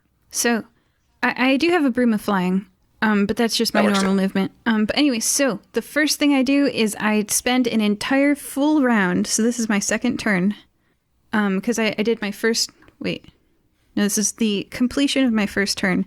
Is I try to move 120 feet, which is exactly the length of the hallway. Do I come back to the place where I was, or did I pause? No. You're standing right next to the group again. Okay. So at the end of my first turn, I have said no. And to Amonust and me, all of a sudden we just see her flicker. Well, time's still frozen. Yeah, that's why we see a flicker. See her flicker. Well, darn, I thought I would affect space by affecting time. All right, well, it doesn't have enough time to heal. So I am going to attack the heck out of a wall.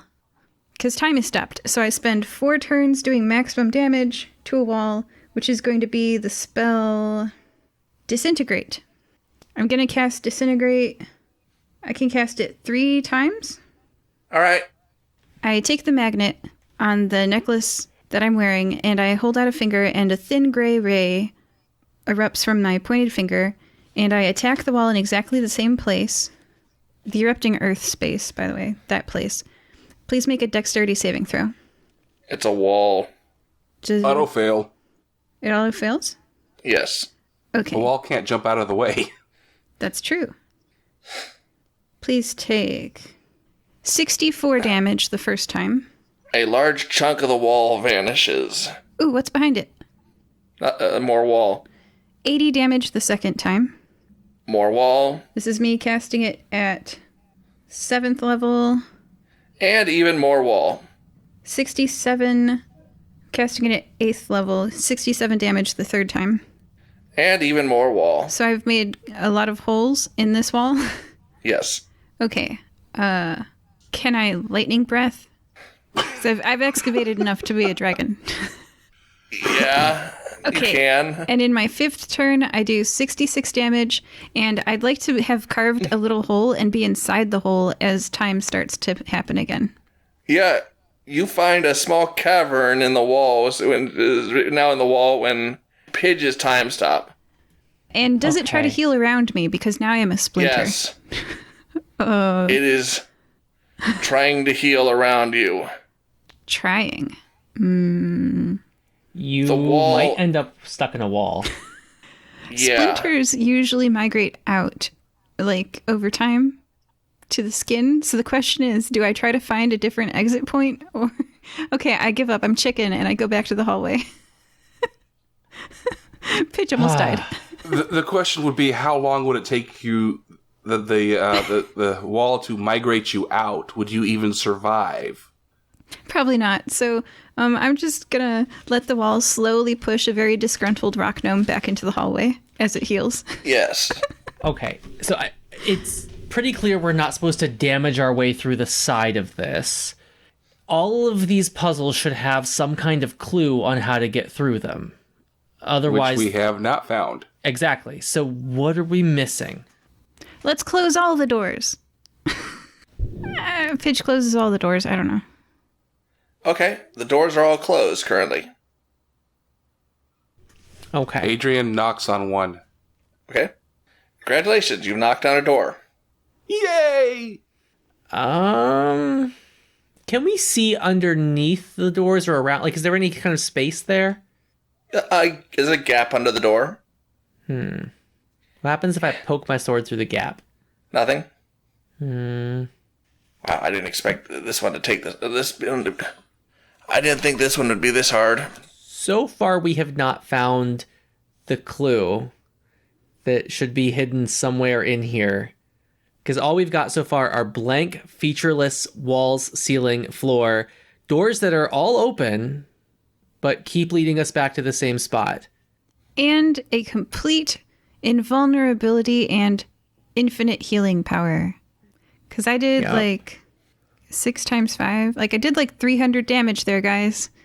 I was a good level 18 wizard. I also am very useless now.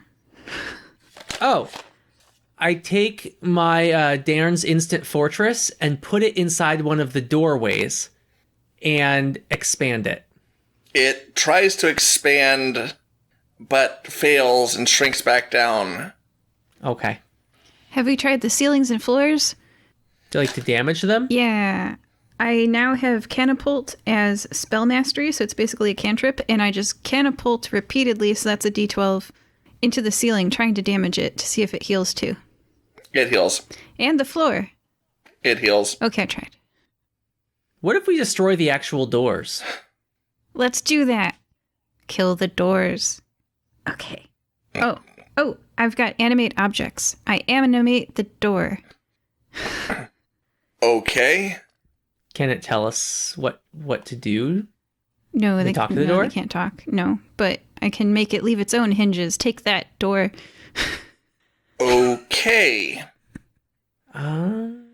So exactly what are you? So you're telling it to leave the doorway. What size? Tiny, small, tiny, small, medium, large, or huge. What size is the door?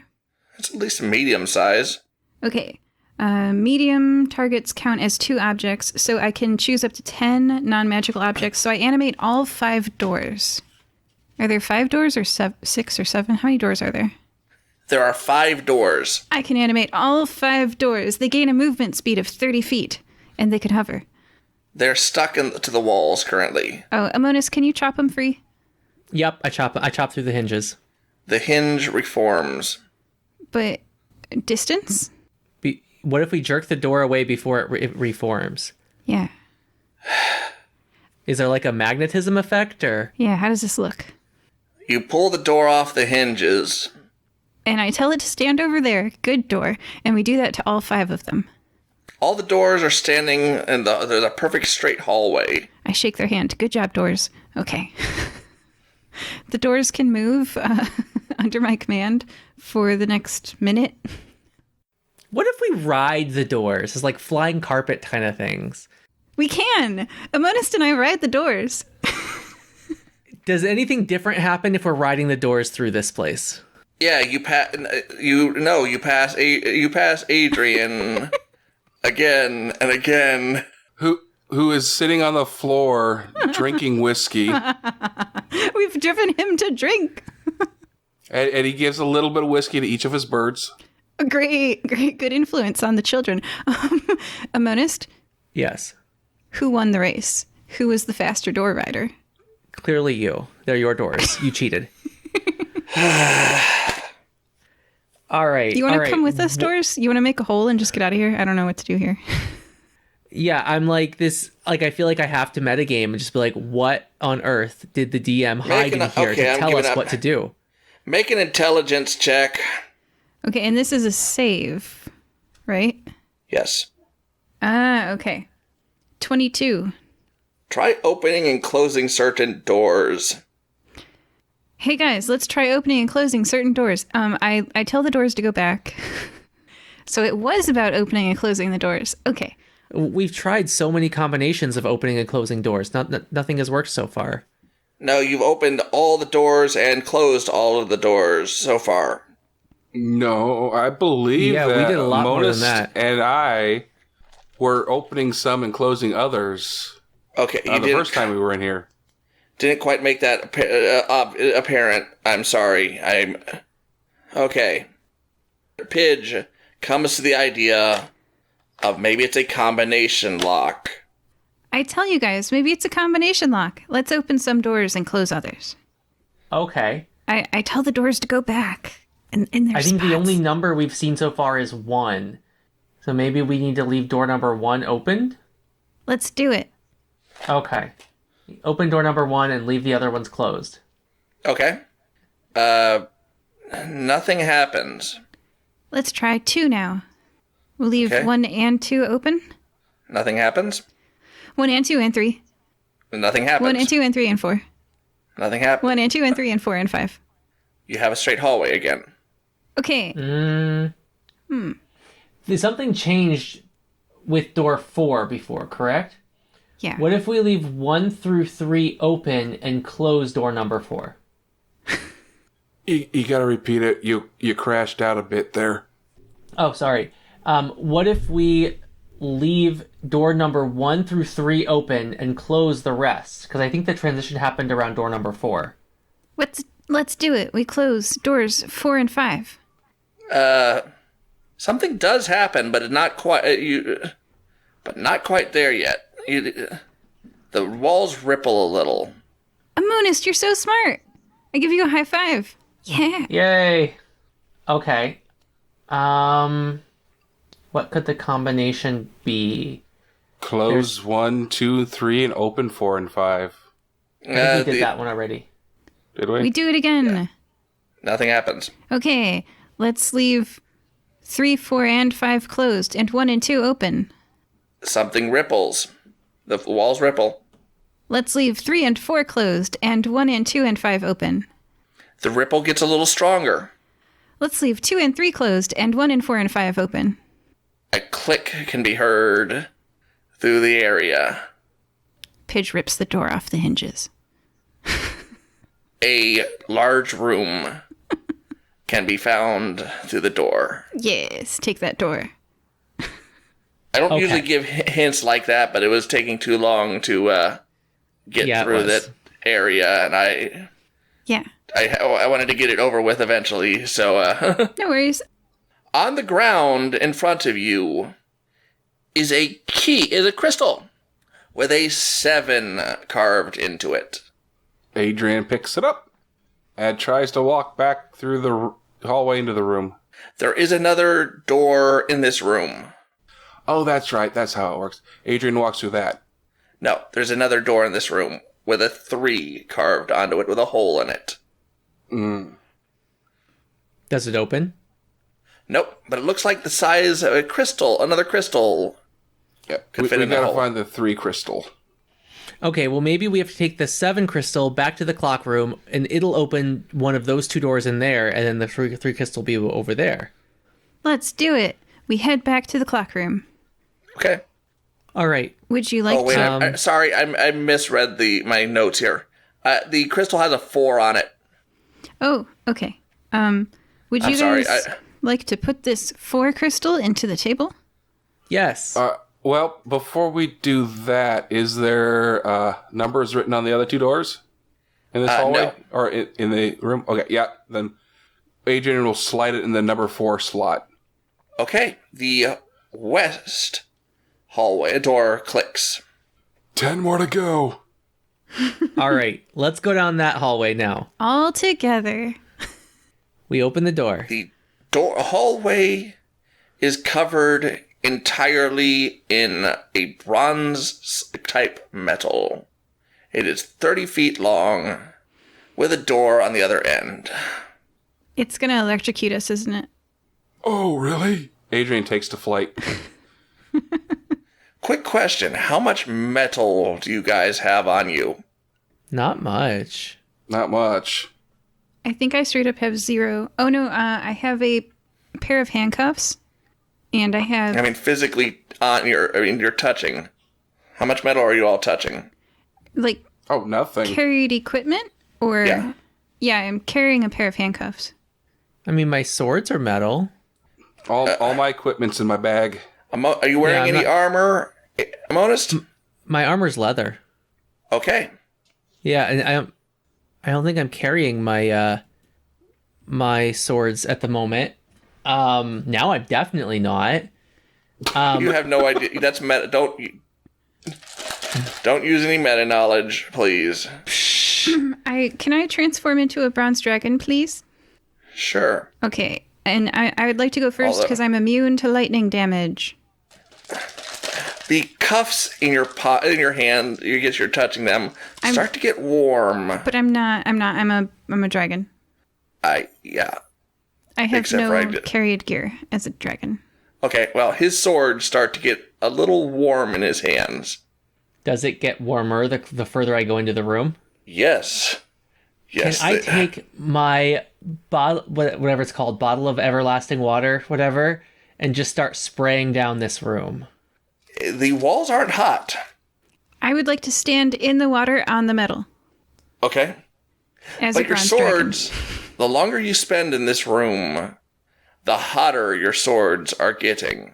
Can I hose down the swords? Yes. Does it make them cooler? Yes. For a brief period of time. That's fine. It's everlasting water. I'll just keep a trickle going on them. Okay. Adrien will try to open the other door on the other side. The door opens wide. Adrien goes through. Let's go, guys. We all go through together. Gosh, all of us. There was absolutely no reason to hang out in the middle of the hallway for as long as you did. I was hoping to get shocked because I'm immune. She's really enjoying this. I underestimated how little metal you guys were carrying on you, so... That's fine. Moving forward. I'm a monk. I don't use metal. Very true. Okay, what's in this next room? The next room is an empty room. Any doors? 2 doors. Let's try them. As soon as you step in, as soon as the third person steps into the room, everyone needs to make a wisdom save, please. Oh. 13. 13 as well. This is going to be 24. Okay. Pidge and Amonust, you see what appears to be the room filling with lava. It's lava! Adrien doesn't quite see it, so you can see it, but he notices that it's not quite actually solid looking. Problem is, those two, Pidge and Amonust believe it very thoroughly right now. I start spraying the lava nearest me with water. Nothing happens. Okay. Hey, dum-dum, it's not real. Oh, okay. And Adrian's going to smack them around a little bit to try to wake them up. Well, they get another chance to make another wisdom save with advantage this time. Because of the slaps? Yes, because you're trying to convince them that it's not real. Problem is... 16. 14. Nope, you don't believe him. Well, I tried. And I go to one of the doors. I try to open the doors. There is 2 doors in this room. One to the south and one to the north. Try the south first. The two of you, but... Yeah, okay, the south door.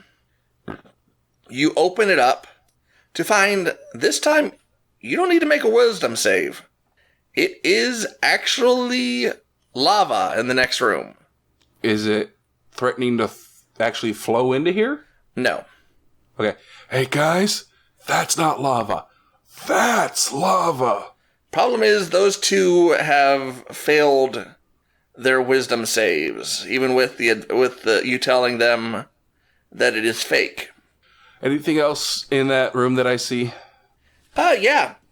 A number of stepping stones. Okay, I fly.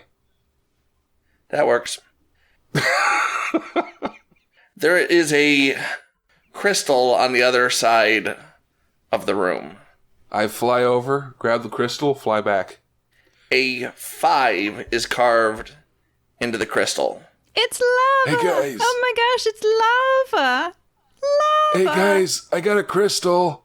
Keep dancing and the lava won't get you. And I try the other door.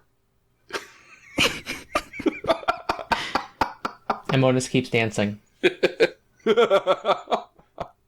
That's the problem with illusions. If they fail their wisdom save, Has it been long enough that they get another one? no, that's a good question. Does it work? Does illusions work like that? Yeah, you think continuously. Usually you get to do a save on your next turn. Oh, it doesn't matter. I failed. I'm just kind of excited because, like, the idea of a person encountering real lava and then wondering, like, do I think this... Like, imagine what Adrien thought seeing the lava in the other room. Like, I wonder if you would have tried to step on it because you were like, I'm sure this is an illusion too. Mm-hmm. No, he said that was actual lava. I know, the DM said so that, it was but I just- solid. And the other one was not solid lava. It's like see-through. Yeah, but we think it's So real. I knew. So it's... Yeah, you guys think it's real. I don't know.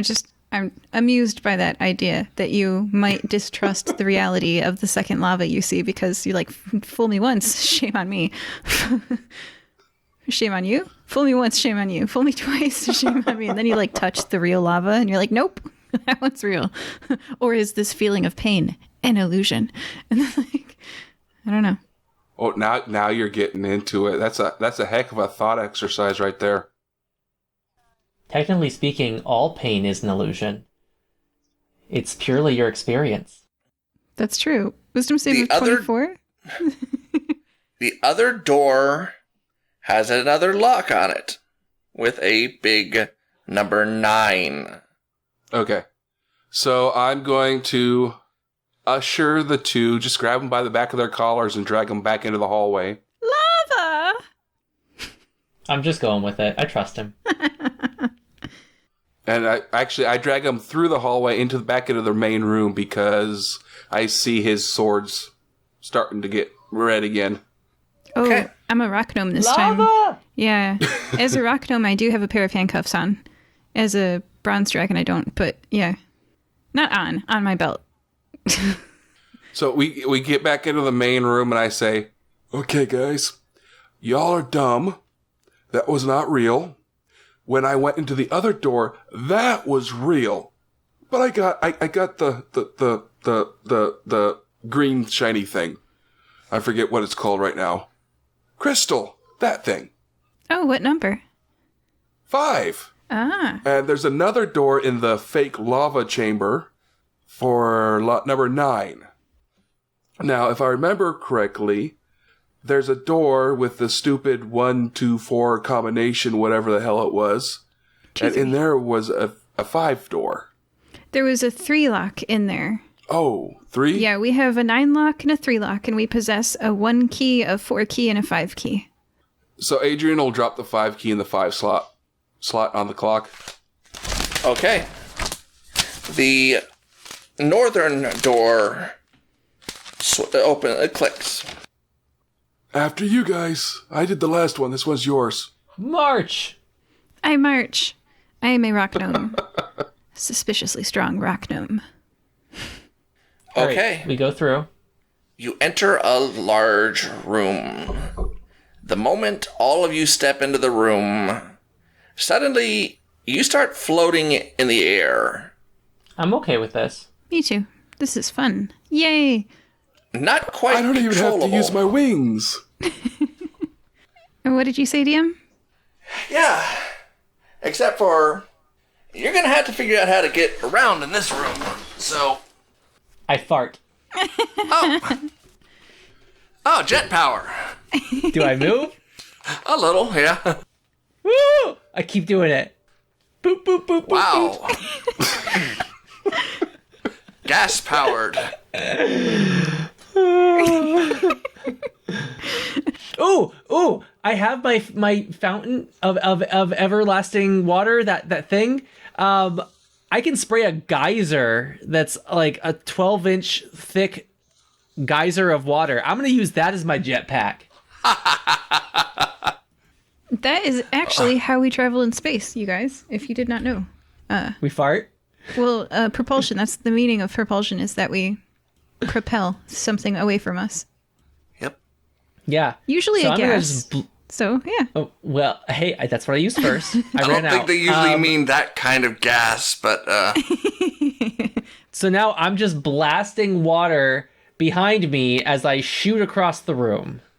Well, you guys ever see the effect of water in space?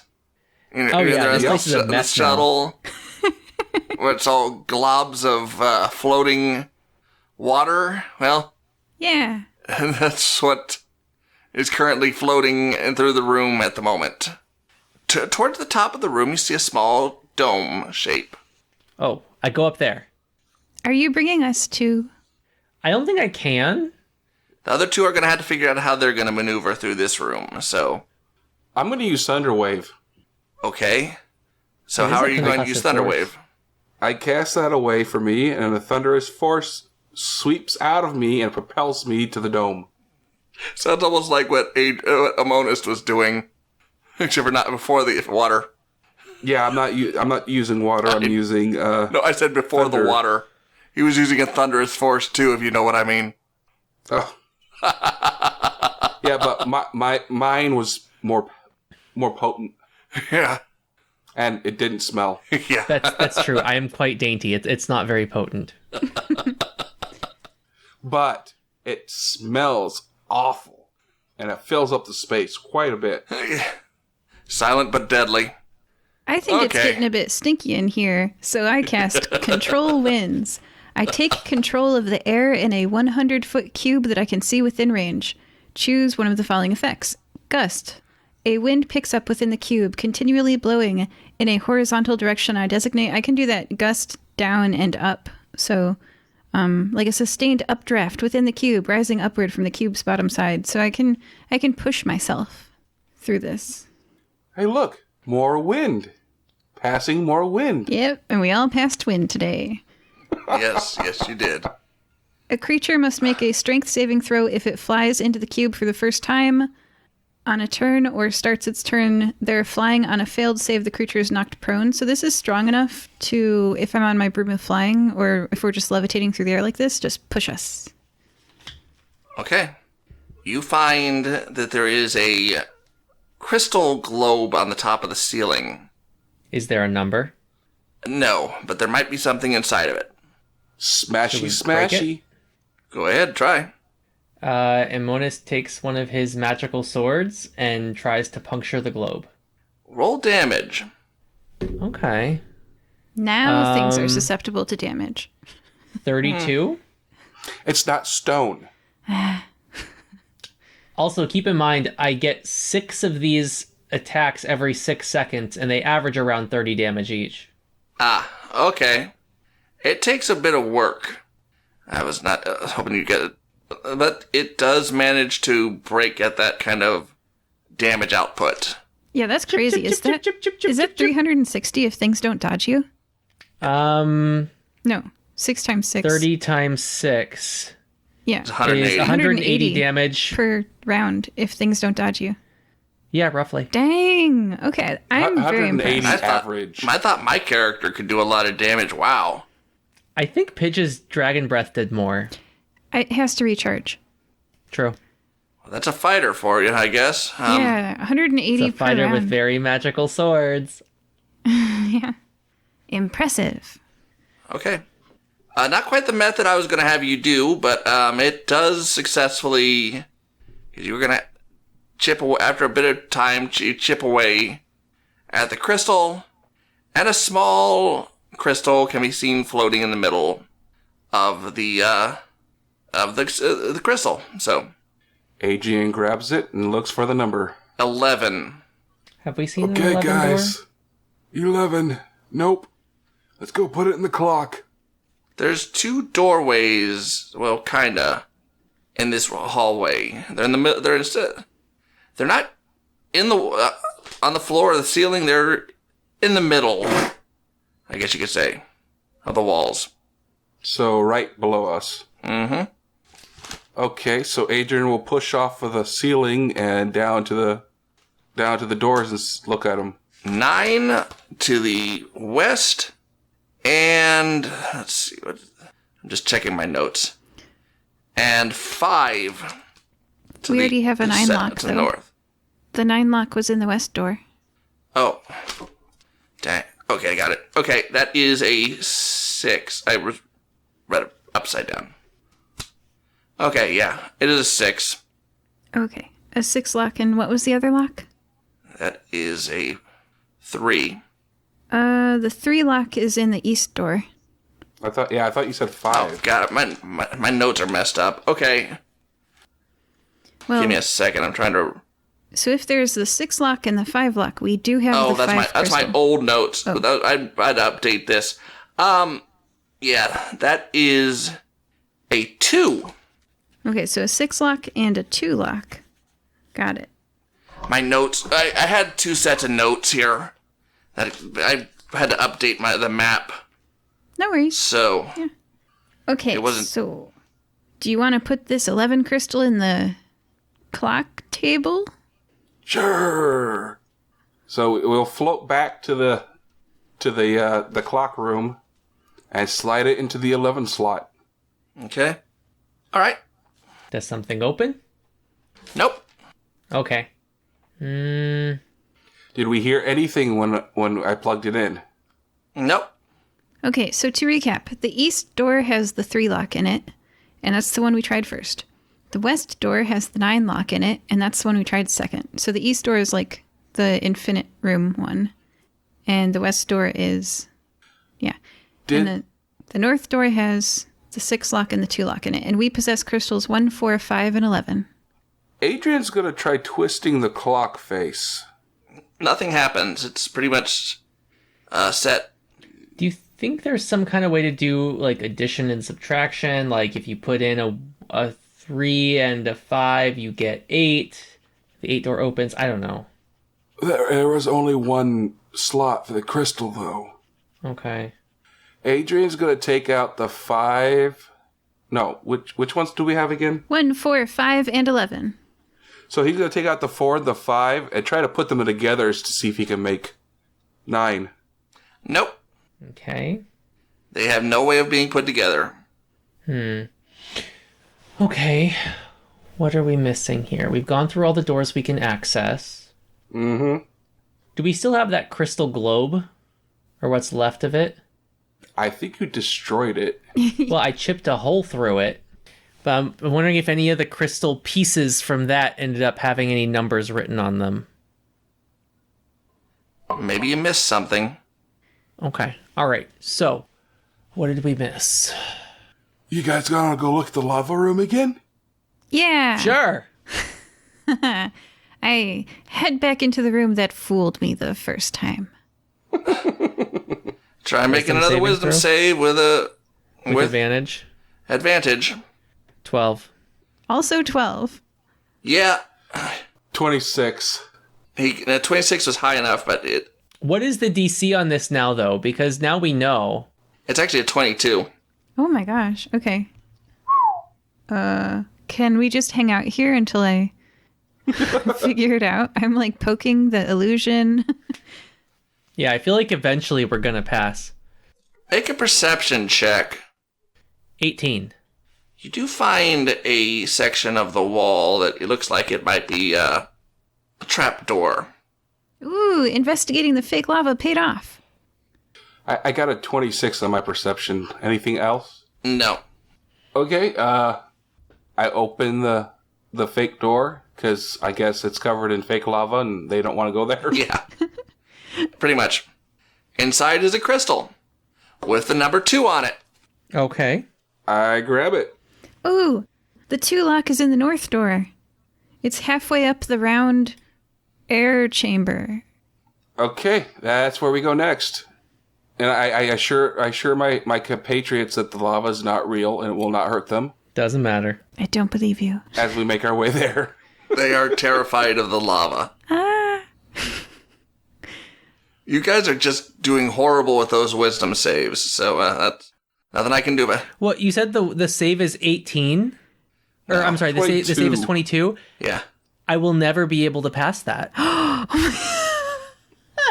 You have to have a wisdom advantage of at least 2 to ever even hope of passing it. Sorry. You could nat 20. I guess. Yeah, but fighters have downsides. My wisdom's +7, so I'm just truly bad at rolling. Mine's +9. Well, you're a monk. Wisdom is one of their better stats, so... So we make our way to the north door with the 2 written on it and plug the crystal in. Okay. The door swings open, and a gust of wind shoots out of the hole of the door, blowing you back through the room. Okay, I make sure I grab the crystal before, just to make sure that, and place it in my pocket. Was it a push door or a pull door? It's a pull door. So the door's open and there's wind coming out? Yes. Can you control the wind? I could control the wind. Let me read this again. Yep. I seize control of the air in a 100-foot cube I can see within range. So this is my last 5th level spell slot. Yeah, if the wind is strong, blah, blah, blah. Yeah, I'm not sure which of these, I've got like effects I can choose from. I'm not sure which of them I should use. I choose the intensity of the wind, calm, moderate, or strong. Yeah, here, this one. Okay. Gust. A wind picks up within the cube, continually blowing in a horizontal direction I designate. I choose the intensity of the wind, calm, moderate, or strong. So if it's that I've got 2 vectors pointing at one another, I'm going to cancel each other out with the same magnitude of vector. Everyone who's taken physics class is like, yeah. Everyone who's taking physics class is like, no, don't physics at me. So using the same spell to negate the same spell. Okay. That I was wondering how you would pull that one off, but yeah. You managed by literally you just used the exact same spell that I was using in the room to counteract the effect. So not bad. So what do we see in the room other than, lots of wind? no, 0 wind. The magnitude of the vector is 0. So I'm sure you're still going to get some off pouring and buffet it a little bit here and there. Laminar flow only in this classroom, please. well, what had been a couple wind elementals in the room are not very happy, but here comes some turbulent flow. Are currently unable to do anything at the moment. So, oh, why? Your spell's affecting them. So, oh. Do I see a crystal? Yes, you do. Grab the crystal? That's one way to deal with a wind elemental. So, yes. I say thank you in their language and leave. 3. Did we have a 3 door? Yeah, it's in the east door. So the one with the really long hallway? Okay, that's where we go next. Plug it in and open the door and remove the crystal and put it in my pocket. The door opens to a long hallway. No doors. There's one door at the end this time. This sounds familiar. Yeah, it's this shit again.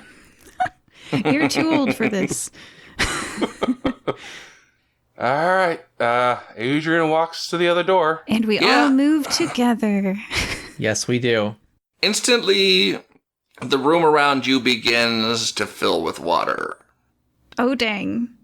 Make wisdom saves. Oh, dang. Oh. 19. Nat 1. 22. Congratulations, you guys actually managed to not fall for the illusion this time. With my Nat 1? Oh, you got a 1. I thought you said something better than that. Never mind. Nat 1. But I'm not afraid of water. I can breathe underwater. You can? Yeah. Wow. Okay.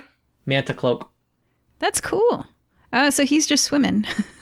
Yep. Yeah, he's trying to swim, not understanding why exactly he can't. I look very silly. Oh, like when you hold a dog above a pool and its paws move? Yeah, exactly. He's trying to swim. He's belly first on the floor trying to swim. But to you, Amonust, it looks like you're swimming. And I don't say Yep. nothing. I'm like, you're doing a good job. Yeah. I look over at Pidge and say, this is just like the lava. Oh, Now he's the only dum-dum. I see. Wow. Is this what I looked like when I was screaming about lava for 5 minutes? Yes. Oh. So, while he's swimming on his belly on the floor, we'll go open the door. Okay. All right. Make a perception check. 19. 21. There is another hidden panel here. I pry it open. 6. 6. That's in the north door. We go to the north door. We grab Amonust by the back, by his pant leg, and drag him out of the room. I go. And we go to the 6th door. Plug it in, open it, put it in my pocket. In here is a chest and another door. Is this finally the 4 lock? No, it's the 11 lock, actually. Oh, we have 11. Okay, that's cool too. But there's a chest. Ooh, yeah, chest. I love chests. I love chests too. I remember that time that you took a 10-foot extendable sword and you broke the tip off opening a chest. Yeah, I remember that too. Do you still have that sword? Probably. I don't think I ever sold it. Do you want to use it to open this chest? Sure. But while they do that, Adrian's going to go back out in the main area, grab all the crystals out of the clock, put them in his pocket, come back. All right. I open the chest. All right, there's a crystal in the chest. I take it. What number's on it? 8. Okay. I give it to Adrien. Adrien puts it in his pocket and puts the number 11 in the 11 door. All right. In the middle of the room that you enter is a large wind vortex spinning around and around and around. Don't look at me. I'm out of spells. Adrien lifts his wings, takes flight, and flies into it. It stops spinning and forms a large creature made completely out of wind. Is it have a language? Yes. Adrien can speak to it. Hi. Greetings. I'm Adrien. How are you? I've not spoken my language in quite some time. I do not... I guess I am fine. I am the guardian of this castle. Well, it's nice to meet you. What's your name? It has been so long, I do not remember. Can I call you George? Very well. I am George. Hi, George. Nice to meet you. I'm Adrien, like I said before. Look here. This castle that you're guarding has basically destroyed our city because it's coming up between it. So we're trying to collect these It's not my crystals to problem. hopefully... Well, kinda is if you're the guardian of this castle. So can we have your crystals so we can move on? No, I don't think I shall. Okay. How about this? Give me your crystal before I kill you. And I intimidate the hell out of him. Oh. All right. And all the other two here, I guess, is just wind sounds. Yep. Yeah. Whoosh, whoosh, whoosh. Jack Well- Frost nipping at your nose. See, my wings give me advantage on intimidation because, they're actually devil wings. So my second roll was a nat 20. Oh. You are scary. But the one who commands me scares me even more. Do I see the crystal around anywhere? Yes, it is currently floating in the middle of its body. I reach through his chest and grab it. Yeah, roll initiative. Oh. Do you guys want to use the same initiative as last time since Adrien was at the first? We can. We'd save time. Yeah, I'm fine with it. DM? Sure, why not? Okay, Adrien, you're first. Hey guys, we gotta kill the wind. And Adrien is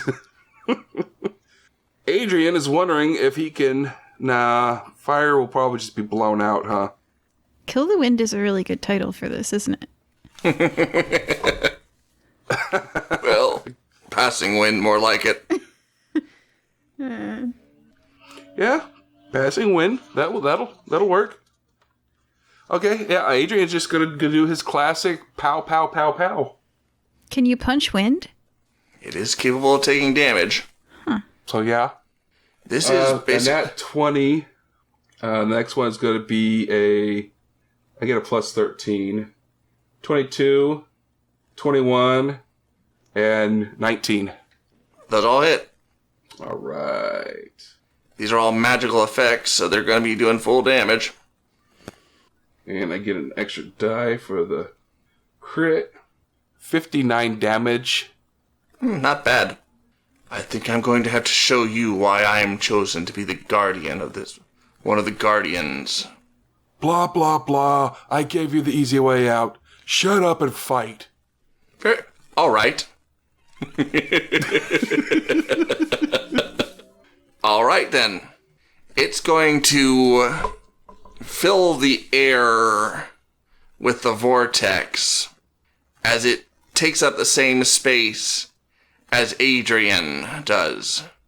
All right, this is going to be interesting. So, make a strength check.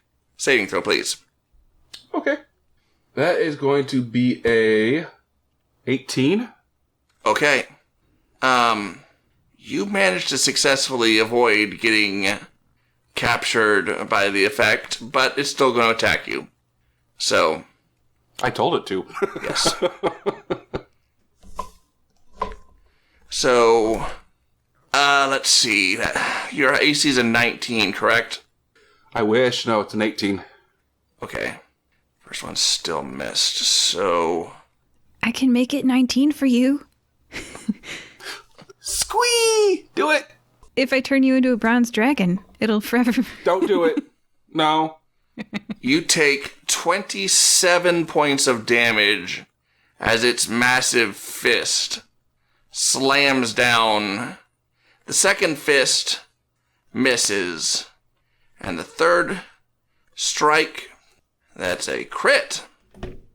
Ooh, that's gonna sting. For 49 points of damage. Whoa. And this is a mid-boss, so this deck only works for mid-bosses and players. So... Oh, yeah, what did I get for my that's my right. crit on him? Your bludgeoning damage, so... roll another dice for your attack. I attack him again or another damage die? Another damage die. 10. Okay. And it proceeds to do another 9 points of damage to you for its crit. So you were saying, I'm going to find out why you're the guardian? I'm not seeing anything. Next. Is the guardian done with its turn? Yes, the guardian is done with its turn. All right. After the guardian is me, Okay. and then Amonust. Yeah, and then... Okay. Pidge... I forget. Was she a rock gnome or a dragon? I think you're still a rock gnome. Okay.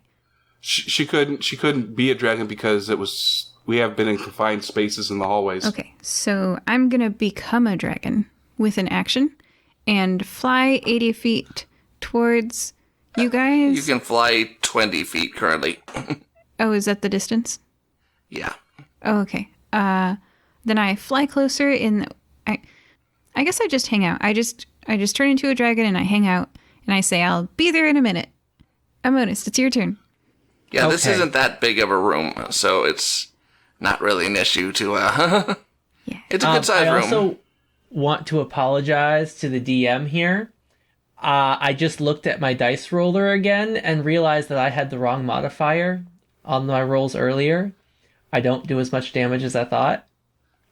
Sorry about that. I was about I to was say rolling that. 7d6 instead of 3d6 Oh my god. Wow. Okay, because I switched it to do a crit and then I forgot to change it back. okay. Sorry. I got my 6 hits rolled. Actually, 3 of them were crits. The other ones are 18, 21, and 17. 2 hits. Okay, so just not the last one. All right, and So, cumulatively my hold on. hits. We got 3 crits. Are they all natural natural 20s? I think only one of them were. Then Is there a then difference? one. Yeah. He's got One this deck card. of cards, and he's going to read an effect. Oh, okay. You do something bonus. So slashing damage. Roll an additional dice, and the other effects don't count. Okay, so just one more d6. Yes. Okay. So you get 2 extra d6s this time. Uh, Or actually, one for each crit plus the extra. No, just that single crit. okay, that's just 3 more damage. Okay, cool. The deck only works for nat 20s. It doesn't work for if you have an extended crit range or something. So if it's not a nat 20, I don't draw from the deck. I will add 3 Well, more no, damage. he automatically gets an extra die for each crit anyway. Yeah. Oh, yeah, So that's automatically. an additional one. For that one crit, yes. Extra die, not extra hit, correct? Correct. Because I roll 3 die for each hit. Okay, so just 1 die. Okay, so of the hits that hit, damage is 17, 30, 36, 32, 17. Do you want me to calculator that? Yes, please. Okay, say that again. 17. 17, 30, 36, 32, 17. Ow. 132 damage. Ow.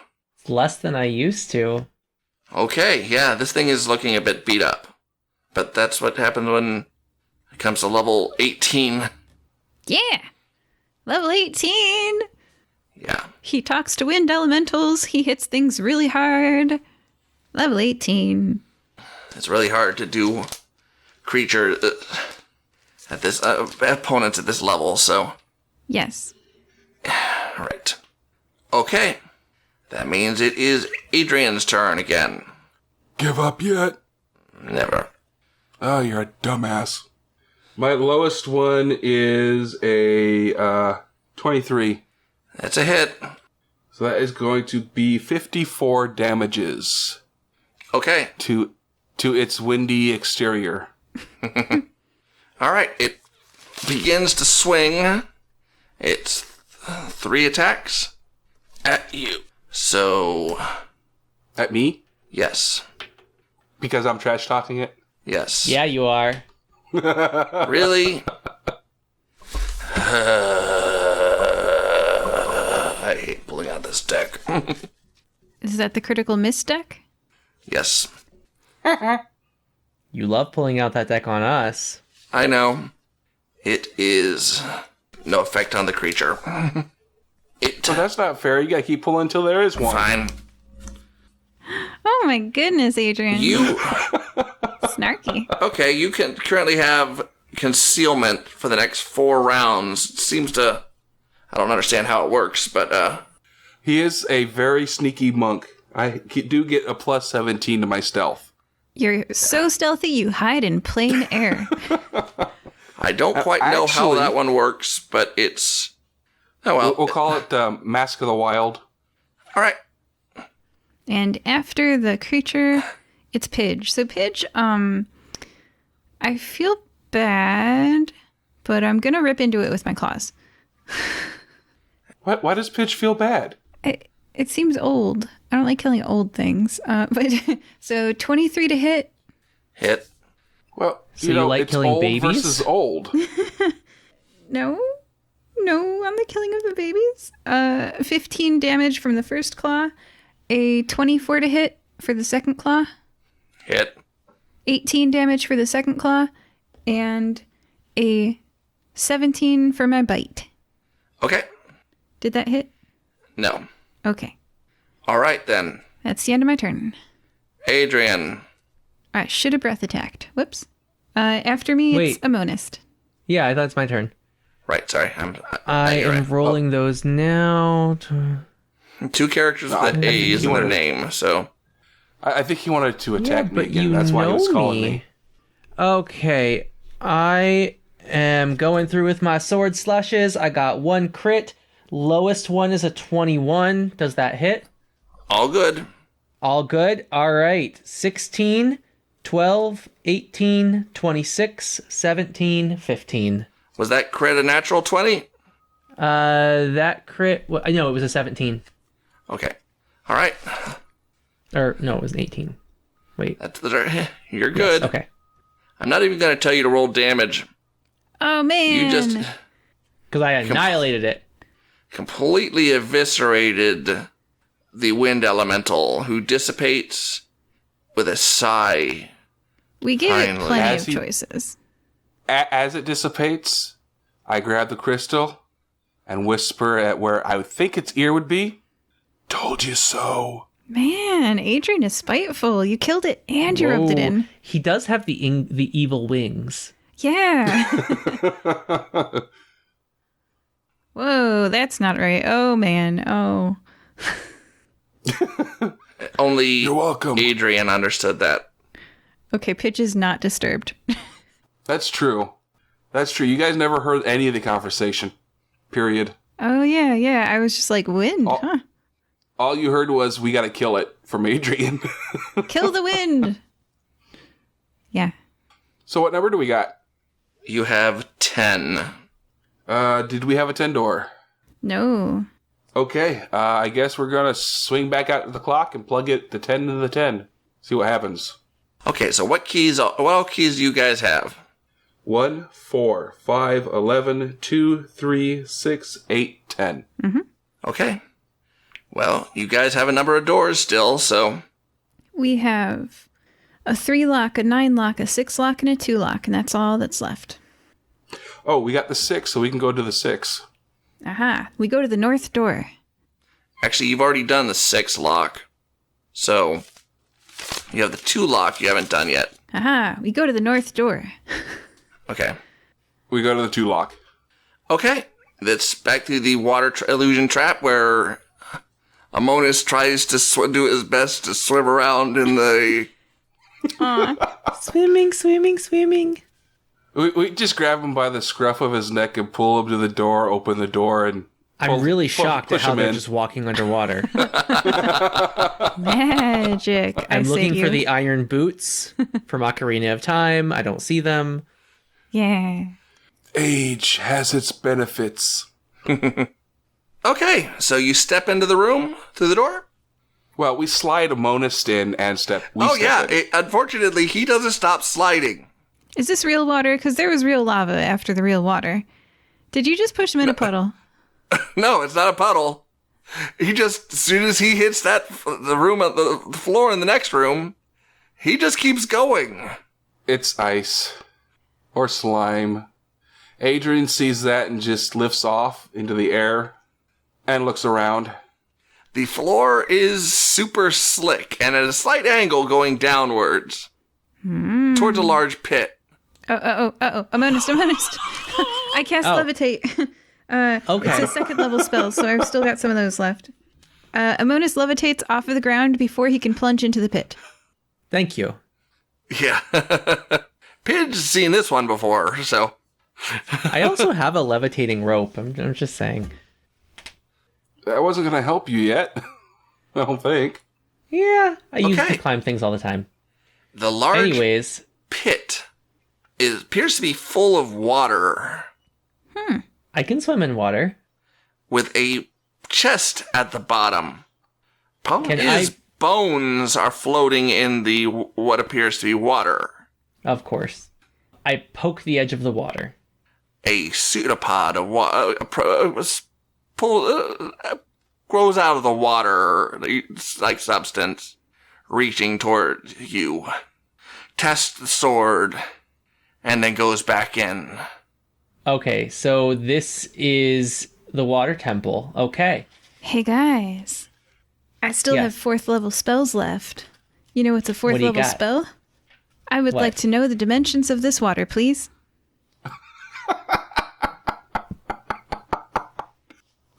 What exactly are you trying to find out? The dimensions of the water. How wide, how deep? It's about 5 feet deep. It's a circular pit about 15 feet wide. You calculating the volume of a cylinder? It says, so if I use my cantrip, I can do a 5-foot cube, but you're saying it's larger than a 5-foot cube, so I'm going to use Control Water, which is a 4th level transmutation spell. Well, Pidge, before you use up more of your spell slots, let me try something. I have something I can try as well. Go ahead. Adrien puts his hood up and gets into the water, and his cloak Yeah, as soon as you touch the water, it starts to burn. Oh. Then he tips his toe back out. Never mind. Any clothing that was on that, that went in the water is, well, gone at the moment. Oh, dang. I said it looked like water. I never said it was water. Okay, I attempt to part the water. Does it part? Nope. Wait. Cause water. Oh, it's not water. Okay, it's not water. Amonust, didn't you put your hand in there? Sword. Why didn't it burn your I hand? poked it. With a sword. He put his sword in it. And the sword didn't break. So that makes me a little braver. All right, I'm going to poke specifically the frost sword in it and speak its action word. And it starts glowing with blue frost magic, which has frozen water and water-like things, slowly, but works, in many past episodes. It does freeze a portion, but the rest of what is in the pool seems to shift to one side away from the section that was frozen. Okay, so not all of this thing. So part of this is water, and part of this is this creature. I think it's all the creature, because when I tried to part the water, which is to cause the area to move, it didn't work. So I think it's all its body. I have... Kill it! Kill it? Okay. I poke my lightning sword in and speak its action word. Okay, you do some damage to it. Is there a scream? Is there a frying? Nothing? Yes, a little bit of both, actually. Hey, I would like to cast polymorph on it. Oh! Okay, I'm going to check something. It's a creature, isn't it? Yeah, but this is an odd creature. Does it have a language? No. Oh. Here we go. Wisdom saving throw. Yeah, I know. Doesn't it suck when she uses that? I think she turned one of my monsters into a kitten. Yeah, I turned your cactus into a cat, and then I tried to hold it and it scratched me. Okay. I'm trying to figure out exactly how this is going to work against this thing. Okay. What are you trying to turn it into? I'm feeling a little cat deprived at the moment. I turn it into a calico cat. But it does get to make a save, so please make a wisdom saving throw to avoid this polymorph effect as I try to polymorph you into a calico cat. Okay. My spell save DC is 19. So we find out how wise it is. It fails. Kitty! You just turned a slime into a kitty cat. Great. Absolutely. So is the hole empty now? Yes, the hole is empty. Adrien floats down, opens the chest. All right. I would like to pet the cat. Can I make a handle animal check? I have to bring it up to you. I'm sure it's at the bottom of the hole. Please do. What number crystal do we get? 9. Okay, I grab number 9, put it in the pocket, grab the cat, give it to Paige as I fly back up. Was there a 9 door?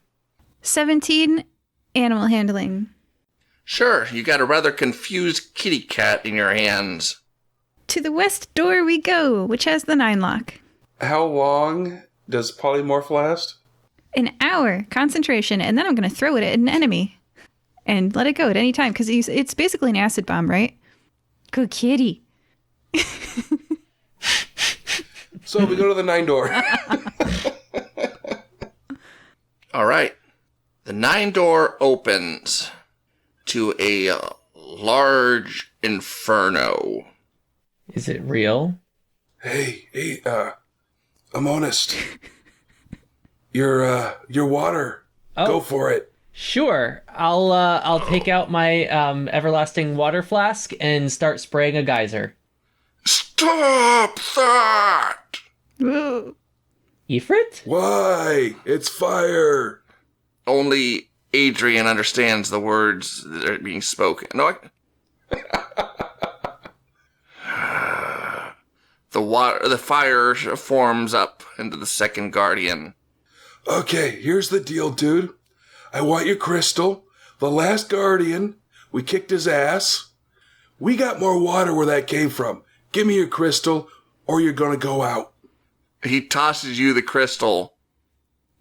Whoa! Adrien catches it.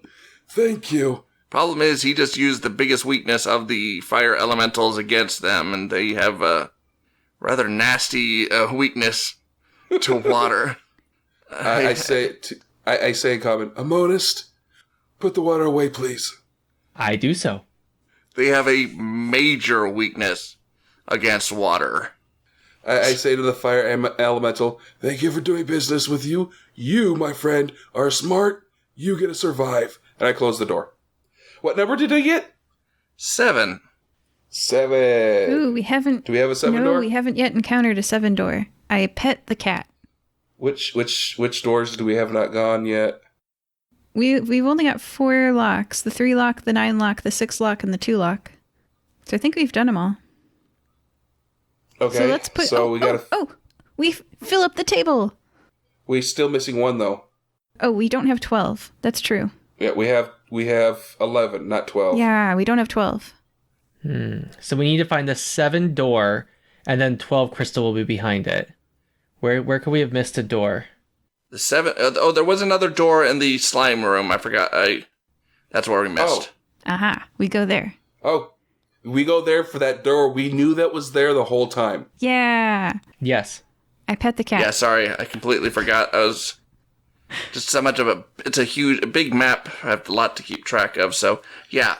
Indeed, there is a 7 on the door in the slime room. This is very impressive, by the way. You're keeping track of this map better than I keep track of a lot of things. Except for this cat, which I still have.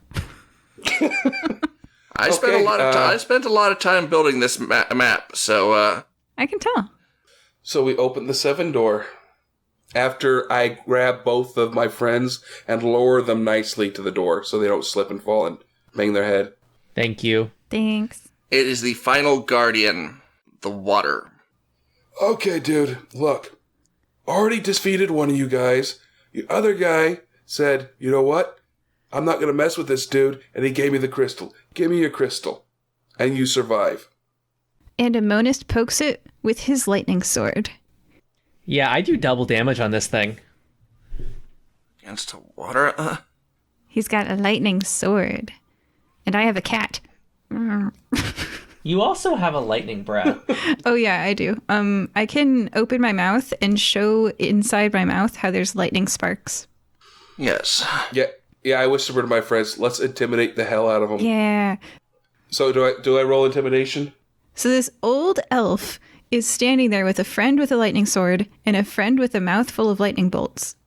You think that scares me? It should. It will when I start rolling these. I'll just stand back and pet this cat. The water takes a large humanoid form. I retreat. Does this still look like water? Yes. Okay. Floating within the creature is the final crystal. So what's your decision? Survive or death? Live or die? Flushed or unflushed? Begin combat. Okay. Hey guys, we gotta screw this guy up. This one up. He decided he's not gonna survive. I retreat. I have to concentrate on this cat. Adrien's first. I run backwards. Alrighty. Well, fire probably wouldn't be good. I don't have anything for electrical. So I guess I'm just gonna punch the water. Yeah. So that's going to be, the lowest is a 21. That is a hit. Okay, so all 4 hit. That is going to be 61 damages. Okay. To the front, to his tummy area. Yeah, we'll do the tummy. Okay. The creature explodes outwards. Everyone needs to make a strength saving throw. Except Ooh, me, buddy. right? Because I ran away. Yeah. All right, I'm just over there. Shh. 25. 30. Nat 20. Okay. You're good. Problem is, you're now underwater. I can breathe underwater. Yep. All right, well, it's doing its attacks, so let's see. Who should I attack first? Well, Loudmouth here, I guess. To the audience, I think the DM now hates me. Well, it's not that I hate you, it's just that you're basically causing the creatures to want to attack you, so. Fair. A failed intimidation check leads to attack. Yeah, okay, I didn't even get to roll intimidation this time. We got 2 hits and one bad failure. Ooh, card?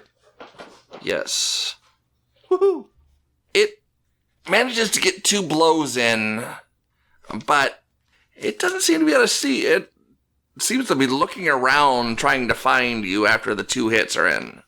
This one lost sight of me too. It actually lost sight of all of you. Ooh, very stealthy. 14 and 13 points of damage. Yeah, it's blinded at the moment. I am so stealthy, my stealthy has rubbed off onto my companions. I am not doing well on the fumbles tonight. If it makes you feel any better, I just rolled terribly. Okay, it is Amonust's turn. Okay, so I'm going to use my action surge this time, which means I get 10 hits. Whoa. Unfortunately, I suspect a lot of them missed. So, 17, Yes. 19, Hit. okay, 14 misses, 18. Hit. Okay, the rest hit. There's 1 crit in all this.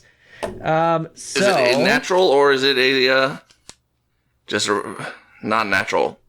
I have to check. You'd think I'd start remembering whether they were natural or not. Please inform me whether you roll a nat 20. Well, It was a 19. Okay. You've never had a crit deck before, so... Yeah, I never never remember had this. to. I just mark whether it's crit or not. No, it was not a nat 20.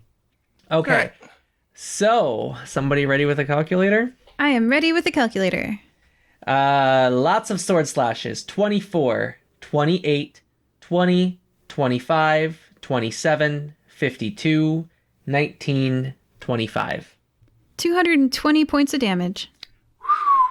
Just to read those back to you. 24, 28, 20, 25, 27, 52, 19, 25. Yes, indeed. Yep, 220. And the lightning doesn't seem to be doing any extra effects against it. Oh, is it not? Nope. That is not what It's supposed to do it against all water creatures, but okay. Not against what? I'm looking at the elemental right now. That's not their weakness. Ooh, what is? I'm just curious. I'm not in the room. Ice. Oh. Oh, well then in that case I will swap my sword hands for next time. Well, you don't know it. You don't know that. No, you don't know that. You cannot use metagaming. I thought I wouldn't know it now, but I would observe during this turn that the ice hits are more effective. Isn't that how they normally Make an say intelligence check. Yeah. All right. 12. Nope. You think your ice is doing just as much damage as your lightning, so... All right. Well, subtract average 3, 8, or 1, 2, 3, 4, 5, 6, 7. Subtract 8 times 3 is 24 from that damage. Okay. Yeah, it's just regular damage for lightning to the water elemental, so... I also have an ice sword, so there's still 2 that are... Okay, moving forward. All right, then. After Amonust, it's Adrien. My lowest hit was a 19. That's a hit, then. Alrighty. And that's going to be 53 more damage to the tummy. All I'm right. just working that body. This one actually has a lot more health than the other 2 did, so... Well, it's the final boss. Nope. I wouldn't put it that far. This cat is for the final boss. Is this not the final boss? No. Why am I using my action surges? I don't know. I thought this was the final boss. The castle itself is going to be the final boss. So, okay. It's going to swing. 3 attacks. Hit, hit, hit. Did you roll with disadvantage for being blinded? Good point. Hit, fumble. Hit, crit, fumble. Who's he swinging at? Me again? Well, actually, no. Currently, he's trying to hit the guy who just did a boatload of damage to him. Oh, Ooh. Double disadvantage. I have a cloak of displacement. You can't double disadvantage. Oh, okay. Oh, Adrien forgot to whisper during his turn. Are you sure you don't want to give up, jerk? Oh! Okay, so that's quite the crit. This is gonna be an ugly crit. Not really. Wow. I rolled that low. 28 points of bludgeoning damage from the crit. Seriously? I rolled that much and I get 28 and 20 points? Yes.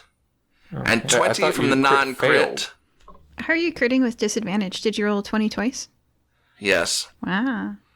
All right, and plus 20, so total 48 damage. Yes. And the last attack, I get to roll again, but it's not going to be against you. Okay. As it smacks itself for 16 points of damage. That was a crit fail then. Yeah. Okay. That was ugly. Okay then. After the creature, it's Amonust. Okay, I just finished rolling. I am still using most of the hits with the lightning sword because I am under the impression that that is what it's weak to.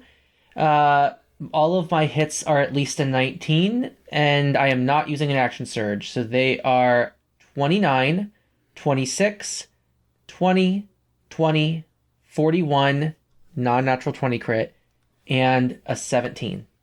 Okay. The elemental dissolves into a mist.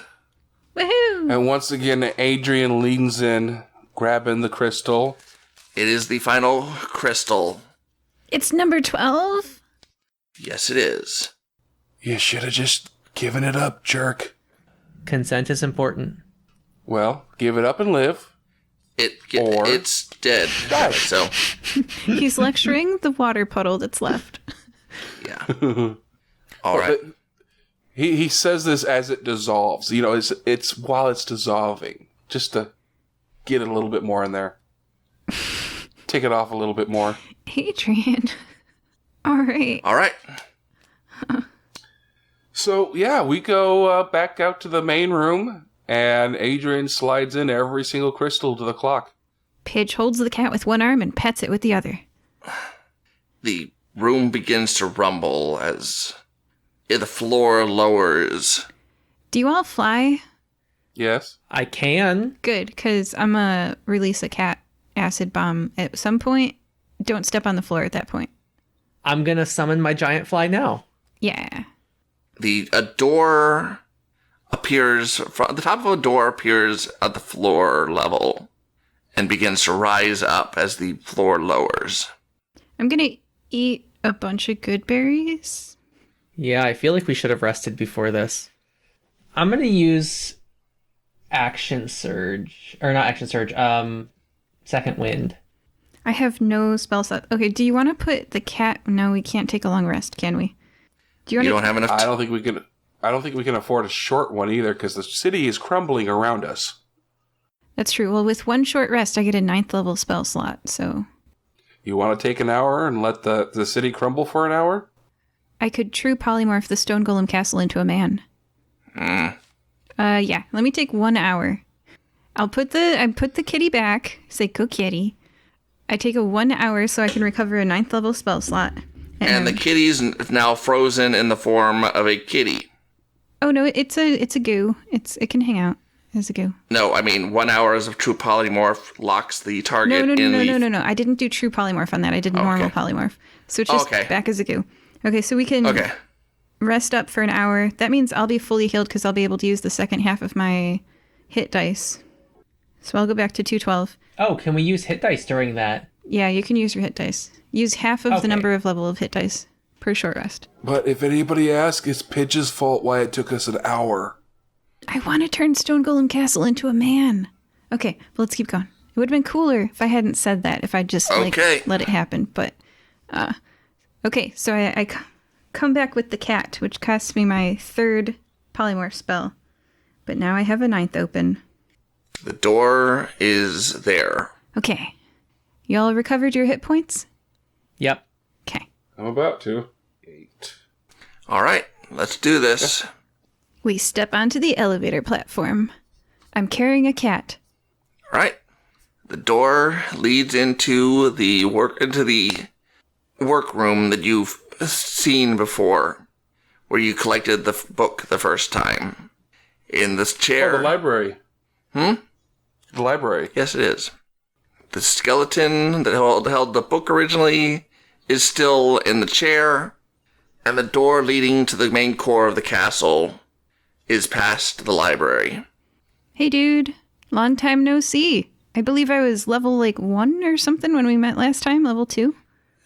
I'm level 18 now. I've got this cat. Hi. The skeleton doesn't say anything. Adrien picks up the skeleton, puts it in his bag. All right.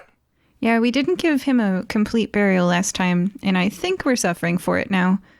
Let's fix that. There's lots of books here too, right? Yes, there are lots of books. So how many can I put in my bag of holding? A lot. I put a lot in my bag of holding. You're going to receive... These books are all on Golomancy, and they are worth a fortune. Pidge will buy them off you. I'm going to stuff my fanny pack with lots of them as well. I just collect... I have a bag of holding as well. Yeah, please to collect for Pidge. She will pay you the big dollars. Oh, yes. These Scoop, are... scoop. In the 100,000 gold, so... How many do I get? You collect most of the library. Yeah, I will buy those off you. Oh, I forgot to update the audience. Pidge has a shoe farm. She's been clearing out trees in the Tumuli Wood and building fences and safety systems, and she has shoe growing plants, and she's now the Monopoly shoe creator. So you have unlimited gold, is what you're telling us. Well, if you buy shoes, you buy them from Pidge, because she doesn't have to pay workers, because they grow on trees. All right. Yeah. All right, so we both now have massive amounts of gold worth of Golomancy books as well. Yes. Okay. Which I will buy. This is going to be... your gold reward for this one. So... Millions worth of books. Mm-hmm. These are valuable books. So, you guys weren't able to collect many of the first time you were here, but now these are... Okay. Yeah, the maker's going to be so interested in these. Ooh, yay. Yes. But we don't have much time, guys, because I got a cat. So before the hour is up, we've collected all the books and we progress through the door. Okay. You come upon a large crystal structure hanging from the ceiling. You have returned. So have I. I am stronger than I was back then. I have not found the ones you spoke of, so I will make your...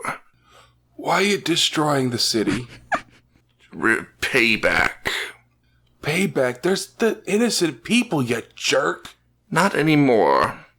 Yeah, they're still innocent, and now they're homeless because of you. It is not my problem. No, but it's your fault, and I'm gonna make it your problem if you don't stop. You're going to make me... Fine, then. Around you, the walls of the castle begin to shift. As you are raised up through a hole in the ceiling, the walls around the town begin to dissolve and gather into one place in front of you. As the castle changes form into a massive creature. Ooh, a creature, you say? Now, you see, if you would have just come like this, instead of destroying this city, we wouldn't have had to gone through all this bullshit. This creature is immense in size. It is a massive golem. You wish to fight me, we will fight. No, we wish you to go the hell away. I don't want you to go away. I think you are a wonderful creation. Look at how beautiful you are. These Golomancy books are such incredibly rare, awesome knowledge. I think you're pretty. Thank you. I also think maybe you might, perhaps, have spent too long alone. Aww. I have indeed. You know, you don't have to be alone. Make a persuasion check. Oh, I'm not good at those. Oh, this is how it went last time. Can we smile up at the golem and give Pidge advantage with our charming little faces?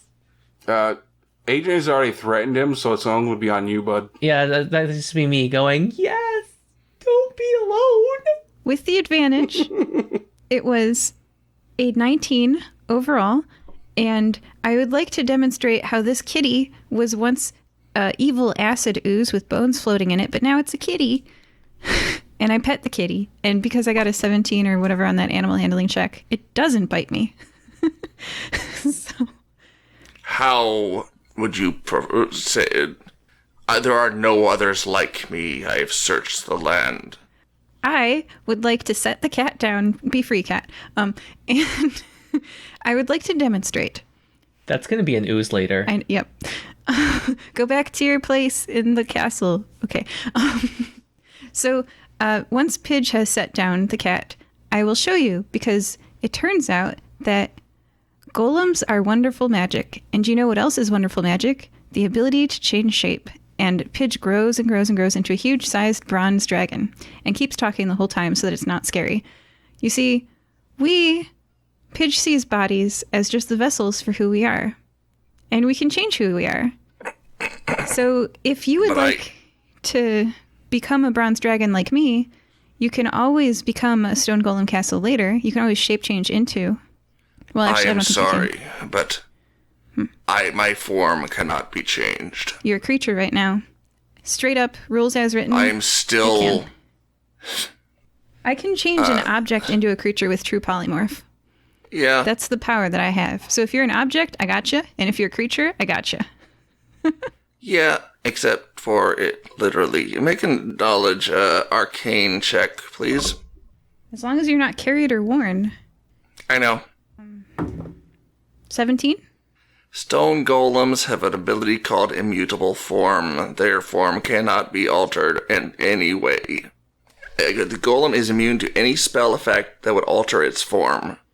Well, that doesn't mean you have to be alone. True. How will I not be alone?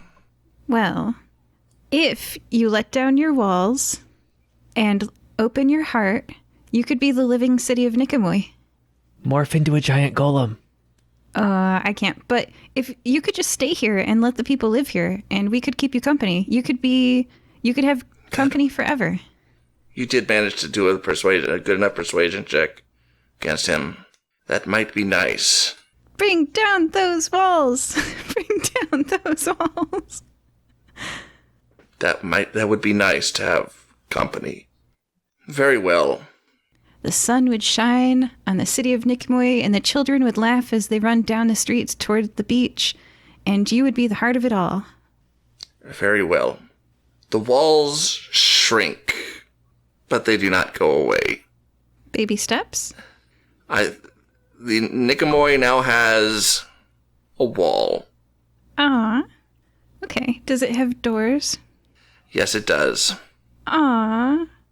Each building is now not quite the same as it used to be. No, a lot of it's rubble. He heals. But the town of Niqamui is not quite the same town as it once was. But it is back to normal. Not quite, though. Can we still chat and hang out? Yes. Oh, that's pretty cool. It's a living city. The city is alive. That's so cool. All right, guys. Well, you know what? I don't trust this. I have enough in books to take care of me the rest of my life. Peace. I'm out. Adrien takes to the sky, and you never see him again. What? Bye.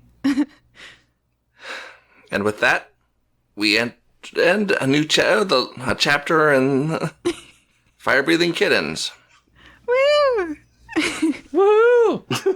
I'm gonna true polymorph the ooze into a cat so that people can still pet it, because it's not very pettable as an acid. When you return to the Fire-Breathing Kittens Guild Hall, an individual is sitting at one of the tables, simply with his feet up and leaning back in the chair.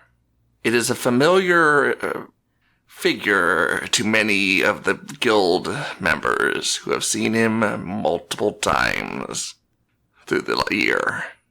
As Loki, the god of mischief, waits for you in the guild hall. Paul Parker? I remember. I was in that campaign. I was in that story. You managed to succeed. That was entertaining to watch. Greetings, Pidge. You were a fun one, but I am not here to cause trouble. Simply to pass on a message. Reactive polymorph.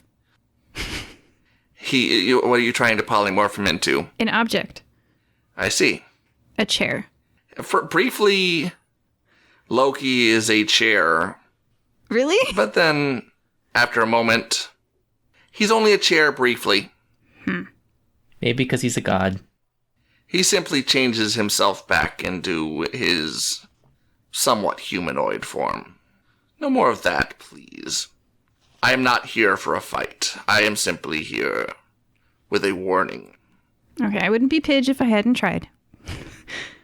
You have attracted attention from others. Another pantheon has taken interest in the fire-breathing kittens. Not the good kind, either. I am going to enjoy this. Egyptian? I believe Greek. Oh, they're friendly enough. I wouldn't say that with this, but I will enjoy this show. Plenty of popcorn in the future, I see. And with a smile, he vanishes. Okay, then. And that was the, as I said, I'd reveal next season. Mm-hmm. It's all Greek. It's all Greek to me. Hey. All right. So with that, we will wrap up another fun adventure with the fire-breathing kittens with Pidge. The city's alive now. Yay. Amonust. We survived. And Adrien. Yeah, don't trust them. Don't want to trust them. I'm outie. Thank you very much. Anyone have any announcements or anything to make? We're fabulously wealthy. Yeah. All right. Bye. Bye. Hey, I'm Brad, and if you like D&D, and fantasy stories with lots of magic, adventure, strange beasts, and oddball characters, and comedians with New Zealand accents, then oh boy, have I got just the show for you. The Fate of Ison is a podcast that has, wait for it, all of those things. Remember those things I mentioned? It's got all of them! Now go listen to The Fate of Ison because it's good and you deserve good things. Fate of Ison, a proud member of the Necropodicon Network. Necropodicon. Hard to pronounce, easy to listen. Listen along to the story of Dusk, Nettle, and Kalani as they brave the jungles of Cholt in the search of a new home in the actual play podcast Daring Adventures, produced by Buzzed and Board Media. Each hour-long episode is rich with roleplay, story, and jokes amongst friends. So, make sure your bags of holding are packed and the house is arcane locked as we set off on another daring adventure. Go back to a time where life was simpler, where you could leave your doors unlocked. A time of block parties, bobby socks, and soda jerks. A time to gather around the radio and listen to your favorite sitcom before there was television. So come back with me in an old-time radio comedy time machine. Thank you for listening to this episode of the Fire Breathing Kittens podcast. You can find more adventures on Amazon.com in the bookstore, Fire Breathing Kittens, all one word, podcast. That's right, you can curl up with a good book based on one of our podcast episodes. The authors do a really great job of adapting them into fun novels. And did you know that we have webcomics? Look for the adventures of Fire Breathing Kittens on webtoons.com. We also have official merchandise on redbubble.com. Yes, that's right, you really can own a notepad with the Fire Breathing Kitten logo on the front, or one of your favorite characters. Go to redbubble.com and search for works from your favorite characters such as Frath, Amonust, Adrien, and more.